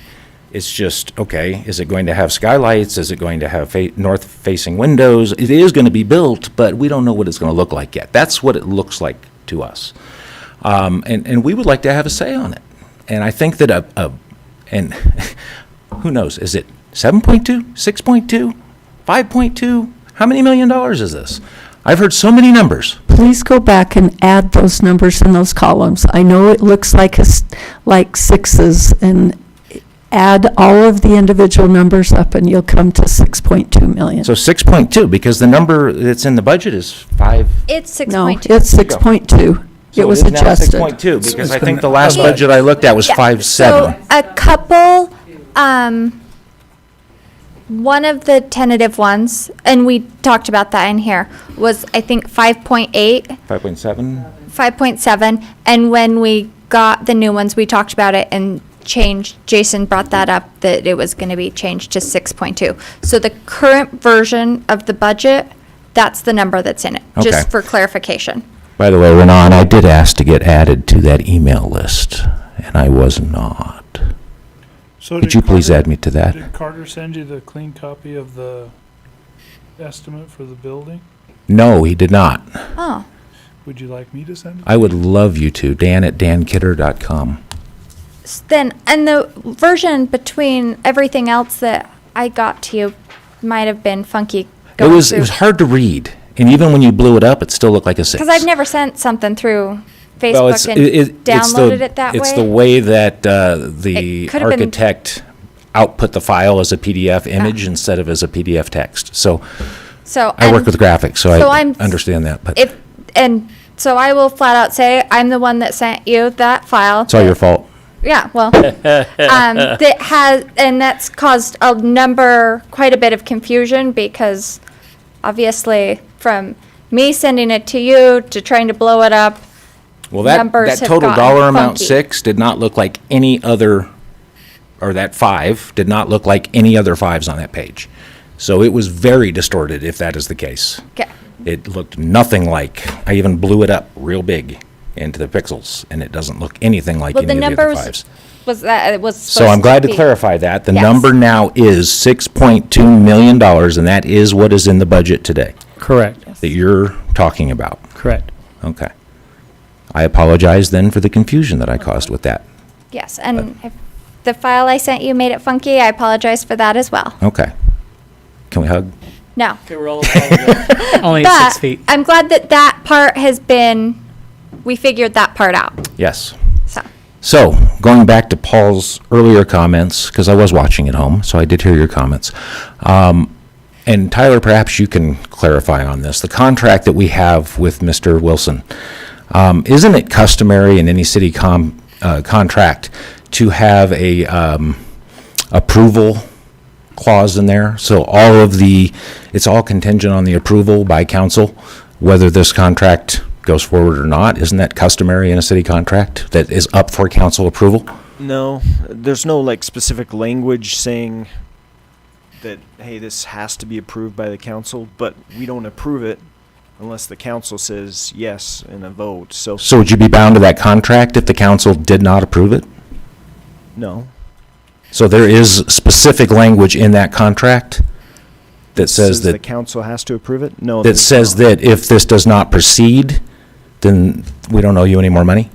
So what the contract says is, we're going to pay you this amount of money and you're going to give us this product. Mhm. If at any time the city decides to breach the contract before the Is the word product's- breach in there? Or is it something like do not proceed, or? breach would be a legal term that we Well, use. breach is a legal term for violating the terms of a contract, not for terminating a contract. If there is a specific to the contract itself language to let a party out of the contract, then Dan? it's not truly a breach. So Dan, do I you have a want me to- copy here, and to termination is Termination? is the That's a, term that's a better used. term than Yeah. breach. Breach would, it's a pejorative term. So It's do you want something me that to answer violated your- the Do you want me contract. to answer your question? Yes, so go ahead, please. Okay, so once the two parties, if either of them choose to end the contract prior to fulfillment, that's a breach of the terms. The contract then spells out, if that happens, what the termination damages would be. In this situation, this contract states that Mark will get paid for the services he rendered, and then both parties would walk away. Okay. Breach has a pejorative sound to me. Well, breach is a term that deals with one party exiting a contract prior to it being fulfilled. Okay.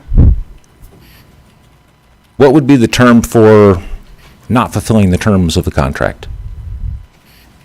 Breach. I'm sure there's others. Okay. Okay, what are you getting to? I'm getting to that. I was just like, we're, I'm clarifying. okay, perfect. Just trying to clarify what was said and Violating the Violating? terms. Okay. But we would be well within the terms of the contract as it is written to early terminate that contract and not proceed with this Mac Center. Yeah, like any contract, it spells out what damages a party would incur. And there are no damages There are damages. Yeah, we'd have to pay him. The damages for what he's are- done. We have to pay him. For what he's done. Correct. Correct. And not anything further. Correct. Well, one of the clauses does have damages, so there's a combination of both in there. I'll send you a grammar request so I can Grammar get a request, copy of that contract so I can look over it. All right. Well, I would just urge you to send a very clear message to the people of this city that a decision hasn't been made by removing this from the budget until the people in this city have an opportunity to weigh in and let their voice be heard at the ballot box, and show the people of this community that you have not made your mind up and that you are still open to their input. And whether that is a future date, Scott, as you have advocated for, which I appreciate, and when we have a better idea of what the economy looks like, or if that's not at all. The people may not really want this thing. And Dan, let me so- ask you, if we were to wait, and I don't know if that'll happen, but if we were to wait on this, is your only sense of satisfaction if it goes on the ballot? Even if we wait and everything is good and the money is there, you still want it to be on the ballot regardless? I do. Something this large. Okay, that's fine. I just wanted to And know. I would be very happy to support whatever the people vote on the ballot. Sure. So I would give you my pledge that if the people vote on this and say that this Mac Center is something that they want and that they feel that this community needs, then I'd be your biggest cheerleader for it. But I feel that people need to be represented and have that voice. So I urge you to pull this off of the budget and put this on the ballot and give us the opportunity to speak out. Thank you. Thank you. Thank you. And thanks for the clarification on some of those. Hi there, Laura Henderson. I would echo what Mr. Kidder said. I do think it needs to be pulled off the budget. I mean, when we were talking earlier, you were all talking earlier about, having small businesses apply for $1,000 grant to help save their businesses. I don't think in this economic climate that anybody should be talking about spending $6.2 million on a Mac Center. If their businesses are failing and the economy is struggling here in Cedar, it should even be a talking point. It should be pulled, it should be on a ballot. The people should have a say of how their tax money is being spent. $6.2 million is a whole lot of money, and especially for people who are out of a job or losing their businesses. I mean, I was here last week and everybody said it should be on the ballot. So I second that. That's just, it would be just heartbreaking for these folks that don't have jobs and losing homes and vehicles. I've had neighbors having to sell off a vehicle to pay their mortgage. That's just criminal, I think, to spend $6.2 billion. And even have it on the budget. That statement is a slap in the face for the citizens of Cedar City. It needs to go to ballot. My other point was, and I'm hoping that, I know Mr. Bittman had mentioned talking with Chief Adams about the possibility of allocating some funding for code enforcement or another code enforcement officer, and I'm hoping that that does happen. The police department is, got a tremendous job to do, and I think pulling them away from, serving the community in their capacity as protecting and serving, is not the best use of their resources. I think code enforcement would handle, other aspects of the duties, and that way they could allocate the resources to crime prevention, addressing crimes and other things that they need to do. So I'm hoping that that is part of the budget going forward. Thank you. Thank you so much. Are there any other public comments? For budget hearing, there really aren't many people here.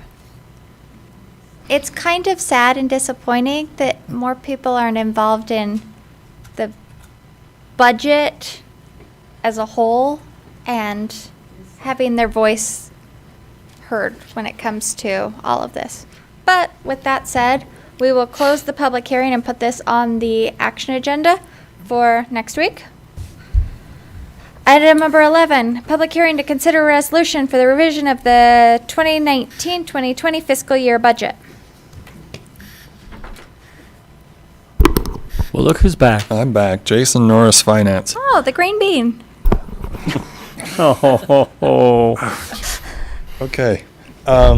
So if he is a bean, does he count himself? How does that work? Oh, sorry. Oh, this is getting painful. Sorry. This is. This is actually recorded, so. Oh, mercy. Okay. So I'm bringing tonight our final budget revision for fiscal 20, which ends at the end of this month. Typically, I like to have a separate summary of all these changes, but I've been working on a number of projects, some at council's request, and so we're just going to have to go through them verbally. I have highlighted them in the packet in blue, but I will try to summarize those before next week. We will probably make a few other adjustments before next week as well. We have to make sure all of our balances are tidied up, or they turn into audit findings, which we get a frowny face. So without further ado, we will go through these. And I should also mention, just like with everybody, I mean, we got slowed down a little bit this spring with things going on, and then we also have weather, and this time of year warms up, and that means our staff gets extremely busy, and we have a lot of activity, and we've kind of got a whole bunch going on, so these revisions kind of coincide with a lot of that activity as well. So on page 2-1, which is our revenue section, as we always talk about, a budget balances, so we have a revenue change or a funding source change, and then we have an expenditure change. So we have a number of grants. We've got one called Highway Safety for the police. We have a state grant for sidewalks from UDOT. Was that grant just not anticipated? That's why it's been added and revised now, adjusted? These are all discretionary, and as you know, we have a number of staff. We may have petitioned the state for a sidewalk project. They may be doing a road project, and they may determine they want to do a curb gutter thing or a pipe or. Right. So there's just a number of moving parts and pieces, and especially, like I say, right here at year end, it's weather-wise, we have a lot of projects going. So yeah, traditionally UDOT usually gives us some sidewalk money, but it's a discretionary spend on their end. So KIT will request a number of things, and sometimes they fund, sometimes they don't. Same with the PD. They may, at different times of the year, or fire for that matter, they may request different grants. Could take a few months to hear back. And, yeah, so there's a number of funds that we've requested that just sometimes show up and sometimes do not. And we Gotcha. have to capture all that, as well as organizations just a little further down. We've got the Housing Authority and Turn Services. So none of those folks work here, but Right. we have as the fiduciary, we have to handle their paperwork. So that comes through our accounts, just to show that there's some oversight in their funding. I can't give you a whole lot of detail with that, other than we have had them in and explain these requests and contracts in previous meetings. But we'll adjust the budget to pass through those funds to those organizations. On the following page, so we've been extremely busy with subdivisions. We've been charging plat and inspection and filing fees. We don't base budget those because we never really know how many subdivisions are going to come through. So you'll see an associated expense down in engineering because we contract some of that work out as well. Then we have overtime reimbursements and miscellaneous reimbursements of $10,000 and $75,000 in the police department. Some of that is some training that we've done. Other agencies have run funding through our group, and the training's been held here. Some of that is doing security at private businesses or events, or perhaps covering some shifts for highway patrol. All that runs through their accounts, and you'll see we'll budget that back into the wage portion of the PD's budget. Engineering, we had $6,000 go through as a reimbursement for some work engineering did. $43,000 in streets reimbursement. They did some chip sealing for the county. Parks, I don't recall what the $2,000 reimbursement is for, but we've just put that down in their budget. Then on page 2-3, we have $16,500 for a private grant that Parks received. And then the big change is the fund balance appropriated. That goes up to $3,718,460.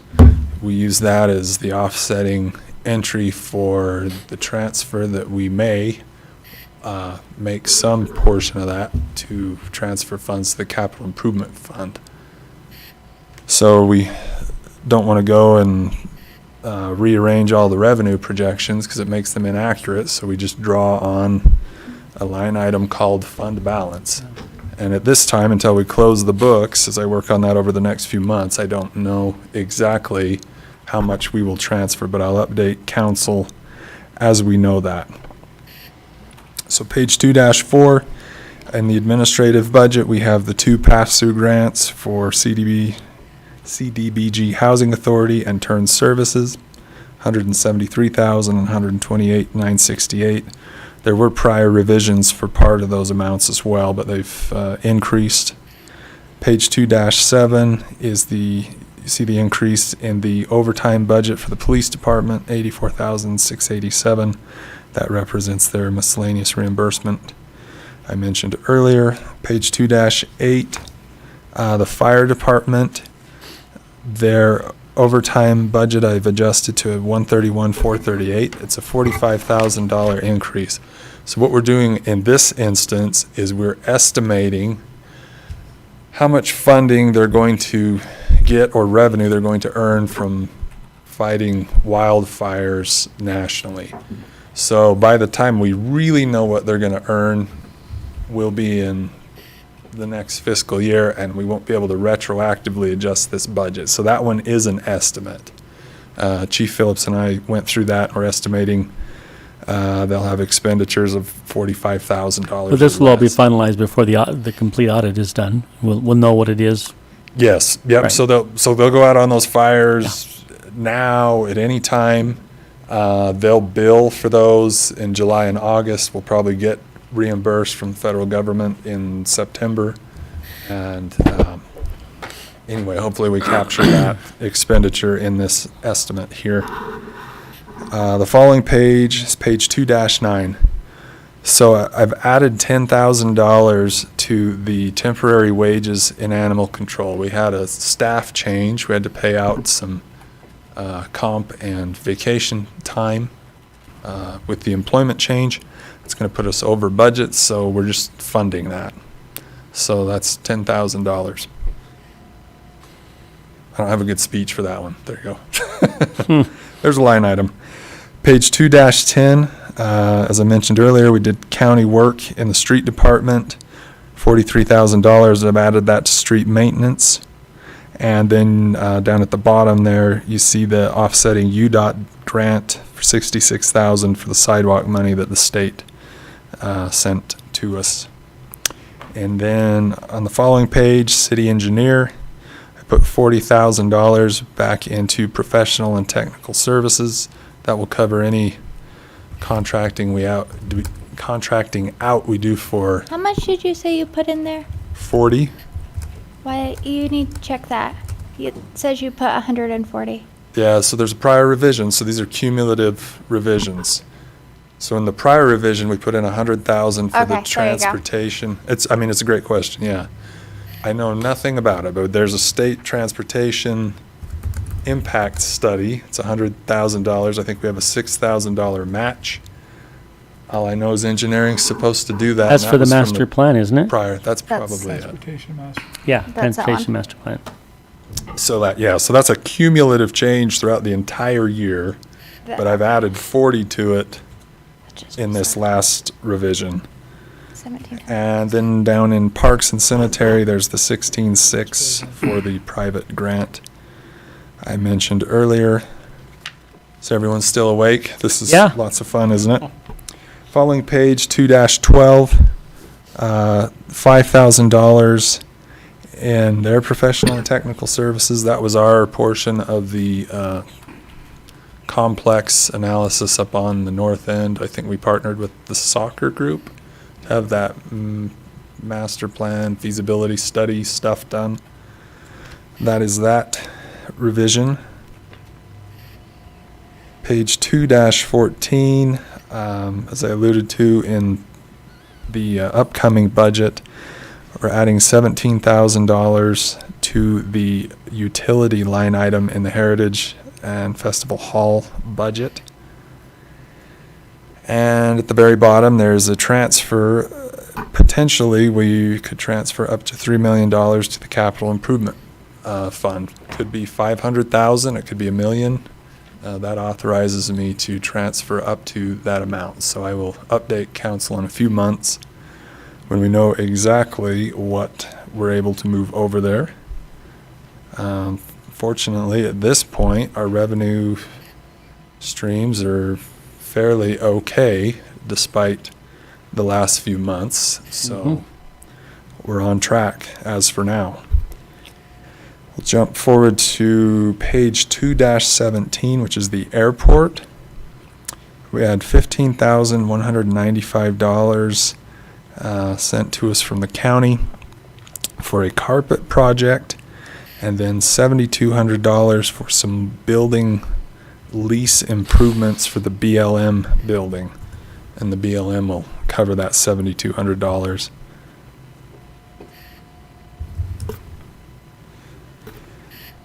Page 2-21 is the debt service fund, and I'm going to review that a little closer before next week. So as you're aware, we refunded, or I prefer the term, we refinanced the GO bond on the Aquatic Center. There are bank charges associated with that to pay for all the legal services and bond counsel services, and those were $36,000.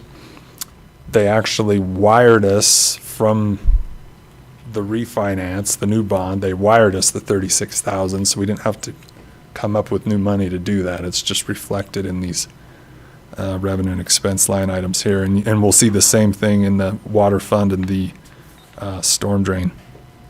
For the Quick note But on we that saved- refinance, we saved over $700,000 over the Yeah. life of the bond. So Yeah, that's what we saved over spent 700,000, 30 right? and we saved 7. Yeah. Yeah. And yeah, we think that's pretty great. That's That pretty was good. a phenomenal Yeah. thing. That was nice. That was a good March. Oh, yeah, 1.11% interest rate. Yeah.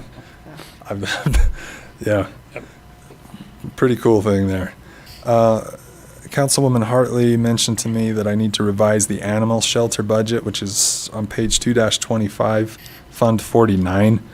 I need to account for the donations that have been receipted in fiscal 20. 2 dash what? I'm sorry, what page? It's 2-25. Thank you. I haven't looked closely at that, but I will. We'll go ahead and put in the associated budget amounts, revenue and expenditure based on those donations that came in for the shelter. Following page is the water fund. So as I mentioned, there's $31,000 for the refinancing associated with the bond. In previous meetings, we had decided to purchase water rights. We had, and I believe one amount was $868,000, and then we just bought another set of water rights, and I don't remember the amount, but the total's $1,010,000.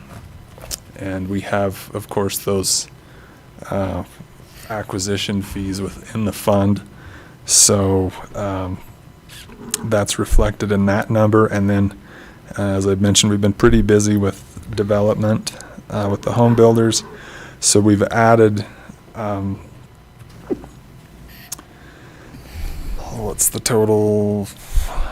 $250,000 in impact fees to what represents a number of upsizing projects. Sometimes the city actually goes in and contracts and has the pipes put in, and sometimes the builder will have all the work done, and then the city will reimburse them. So it can be done either way with impact fees, but that's yeah, we've been pretty busy with development. Page 2-28 is sewer collection, same issue. We've increased $100,000 in upsizing due to development. We have more than that amount in impact fees on hand. Page 2-30 is the storm drain. We have both an increase of $100,000 for line upsizing in impact fees, and then also the bond refunding was $25,400 to refinance that debt. Page 2-32, which is the parking authority. I just didn't put in the right budget when we started the year for parking authority. We had done a one-time asphalt project in the building and ground maintenance for $20,000. I just neglected to mark that back down to $5,000. And We'll take that 20,000 in the downtown parking authority. Well, we'd have had to like contract it out and do that. We didn't. So just none of that was spent. It's just within the fund itself, and then we always transfer to the RDA because they own some property within that complex, and then the rest goes in the fund balance. So that was just something that I had neglected to put in properly. So that's a demerit for Jason for those counting tonight. And those are all the revisions at this point. Staff and I will review some of this further because we want to make sure that we capture all the activity that's taking place here before the fiscal year end ends. Any questions? If we're all still awake? Nice job. Okay. Thank you. Thank you. Okay, we will open the public hearing on the revision. Anyone?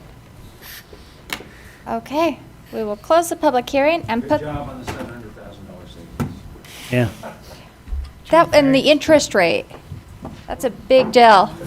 So the 700 is a off the top of my head number. It may vary a little bit from that, but off the top of my head. But it was a huge savings, so.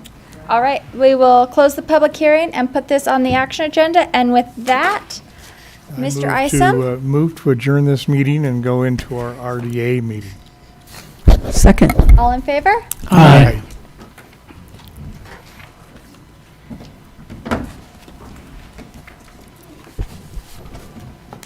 Thanks, Dan. I'll call you tomorrow. Yes. Is that okay? Because I've got people at my house and it's Okay, thank you. Thank you, Kelsey. See ya. Yeah, he sits so long, my leg is stiff, and my horse threw me last week. Oh. That's what you get. I'm blaming you for it. Yeah, yeah. Blame him. He's the horse guy. He's the cow guy. He's the goat guy. He's the Me? chicken guy. Yeah, I just have some rabbits and some chickens. I've been I on a horse about don't 5 have times big in my whole animals. life. My grandpa had a horse. I'm The size of a dinner plate, my bruise. I'm actually Did you fall definitely off? afraid of horses. Is it still gonna take a minute, isn't it, Renan? I got kicked by one real bad, almost broke my did you? leg, and I'm done. broke yet. But I always At thought that least was you going to have a happen story. to me. I was fell always off the afraid that was sidewalk gonna and I happen. had a foot that, it wasn't even that. I mean, it far. hurt But I'm bad. fascinated by them. I think they're beautiful. It So, hurt. I would but rather say I fell off. really, if more than anything, it hurt Well, my the pride. one time she just Because I was like rubbed me off 15, the 16, Oh, and yeah, I that's did not tear up a cool. little bit, you know, and that's just, wasn't When you're trying to be a cool teenager. yeah. That happened. So, It does. I learned my lesson very, very hard way. So, Well, take care. have a good night. Hit the right button. You two over there. That's a nice boot, Renan. That's a nice boot. Oh, I have one of those. I took it off tonight and just wore Yeah, this. what's with you but- guys in your boots? It's a new fashion fashion accessory. statement. Yeah, Fashion accessory. those are hip for the summer. Which button do I hit? Just trying to turn it off. Thank you. You're I welcome. think you could see. Yeah. You felt like you were speaking to the choir. No, I don't want to debate with him. I'm not going to. If he's of the opinion that it sounds pejorative or whatever, then okay. But it's just, it is what it is. It's, There we go. No, I think he was trying not to eat crow because of what he's done for the past week to me. Terry, you So- did very well. No, I was just thanking those two for, Yeah, explaining. Yeah. yeah. Chief, you had me in tears. That was awesome. I want a copy of that. Is that okay? That is real, that was that your first really draft? good. That was very moving. My first draft. I have a few modifications. Wow. wrote a lot of paper. Freehand? Got my master's degree, so as you all could write. I know you could write. No, it was very good. Before I forget, you're not in that meeting yet. You're on the microphone, though. That's okay. I talked to Yaley across the way. Yeah. We got some more work to do. Yeah? Okay. Did I give you the name the mayor gave me? I did, didn't I? Called you? Yes. Okay. No, you didn't. I didn't? Todd? Well, now I can't remember. She said it's Todd now. Oh, okay. Well, then that's better than what I didn't give you. Do you think I'll get a Chief from Dan. You think you'll what? Well, we need input. No. No. No, he's No. already home Okay. trying to figure out how to twist it. Exactly. So, but don't even look at it. I don't Don't have even look I don't have a Facebook account anymore because of them. No spectators at all, huh? Good for you. You'll probably be happier. That's Because you what know I what? decided. You know what? You can reactivate 6 months down the road if you want. If I want. I went off of it for about 3 months one time, and I didn't miss it. Most of the time, all I do is it's interesting. I see things, I go, nope, I'm not going to respond to that. Nope, I'm not going to I'm respond gonna to miss, that. I'm gonna miss the things that I don't see. Yeah. Things that are going on. Those things that You know how mad he was that he had to wear this shirt? that's where I'm gonna Try it for a while and see how you do. Hey, we've all been compared to Skittles. Skittles are delicious. And stuff, I guess. Yeah, digging weeds. Yeah, there is that. Are we You got the done? same thing going. Oh, on. man. Still not done? Yes, lots of yard work. Oh, Let's start having RDA in here. No, actually, no, you guys need to sit through this. No, we're Otherwise you gonna won't try get it for a while. Good. oh. We'll see what the baby's doing then. Because that's just where my brains are. What? Oh, I was like, she's missing. I have an Instagram account. I don't She's know how to not. do it. I'm just a I did a crazy. long time ago. Absolutely. I don't know how to do Instagram. I So- did text And I him don't and tweet. I was like, are you and the baby sleeping or is just the I baby pretty sleeping? much just use it to follow meme accounts. So if I need a good laugh, I know, on it makes sense. Instagram, and I there's can't- just a bunch of memes. And See, and that's where just my core family and friends. Well, and I can't put the On baby to Instagram. sleep. Facebook, after you run for office yeah, and you friend everybody is just Well, I everybody. don't find myself, I'm texting my sister back and forth and my brother, I think, oh hell, I'm just gonna pick up the phone and call him. Yep. Because then I gotta think, oh, I gotta answer that question for her. No, I'll just Uh-huh. talk to her. Exactly. I usually use Facebook for news and current events, and then I use because I don't do cable. I've actually. Oh. I'm trying to think the last time I watched anything that Really? wasn't like a streaming service. Wow. Yeah. See, I'm old school. I watch the NBC Nightly News every night at Well, 5:30. you know, I'm I one say, of don't those- bug me at 5:30. I'm one of those cord cutters same that's here. destroying the whole cable I wanna know industry. what's going on. And so What, pardon? I'm one of those cord cutters that destroy the whole cable industry. And Yeah. it's all my generation's all your fault. fault. And it's Well, as long as you know it's and your so fault. Even if I'm like if I'm at my parents' house or we're house sitting or whatever, and I'm watching TV, I'm like, I'm so oh wait, these are Are we commercials. ready I to can move skip on? them. What are we waiting for? So Renan's computer has to save the recording, and since the meeting's so long, Oh. then it takes a long time with this software. Can you buy Renan a new computer, please? It has nothing to do with It's not the computer, it's the actual program that records it. Let's just put a time limit on the meetings. 1 a.m. I Right, like Ron? that idea. We're back into that equation. He said last See night. that last the Salt night? Lake City Council Salt Lake went City till 1 Council a.m. went till 1 a.m. What was We're ready? Ron, it's your turn. Go, Okay. go, go, go, go. Okay. We'd like to call the redevelopment agency meeting to order for June 3rd. Very special day in my life That and a nickel will get you something. when I married my sweet bride. Oh, happy anniversary! That's why I should be in Lake Tahoe, not here. Yeah, well, good luck. Huh? We How many years ago? 42. You're a piker. 42. So, anyway, I'm glad to I've be got here. mine though. at 47. Yeah, you're beyond me. I know that. Okay, okay, so we have two items on the business agenda, public hearing to consider a resolution adopting of the 2020 and 2021 fiscal year budget. Mr. Norris. I'm too lazy to walk up there at this point. And you don't have to. If that's all right. We've not made any alterations to tentative budget for the RDA. Okay, no changes, huh? None? Okay. None. All right, any other comments, or if not, I'll Not from open the me. public hearing for all of you to speak that are here. Seeing none, we'll close the public hearing. I really hate that nobody comes to participate. I know, we say that every year. Line item and like drill it. Pummel it, yeah. I just wish that people would come and be involved. Yeah, I do too. I know, it's really sad. We say that every year. Okay, so we'll close the public hearing on that item and move to item number 2, a public hearing to consider a resolution revising the 2019-2020 fiscal year budget. I don't have any revisions at this point. I'm gonna double check that with Danny and also Wade. At one point, we thought we would be up and running on renovating the mayor's park by now, but that budget's just gonna have to get moved into fiscal 21 at this point. I don't think that'll get started or anything in the next. Are any of the months. funds that are not utilized, are they carried over? Because we talked about doing some grading on, around the trees and stuff like that, and So assuming for the sake of discussion that the council approves the RDA budget for next year, the intention is to sit down with engineering, take the RDA budget for next year, sit down with Jason and find out the total that's going to carry forward, so we have a full number, and then see how far we can get, with the priority being the Christmas overhead lights, because we got to order those. So we got to get the posts in and the electrical in and the lights. That's the first priority. Then we'll start working towards the sidewalk issues and the tree grade issues. Great. Hopefully we can fix them all.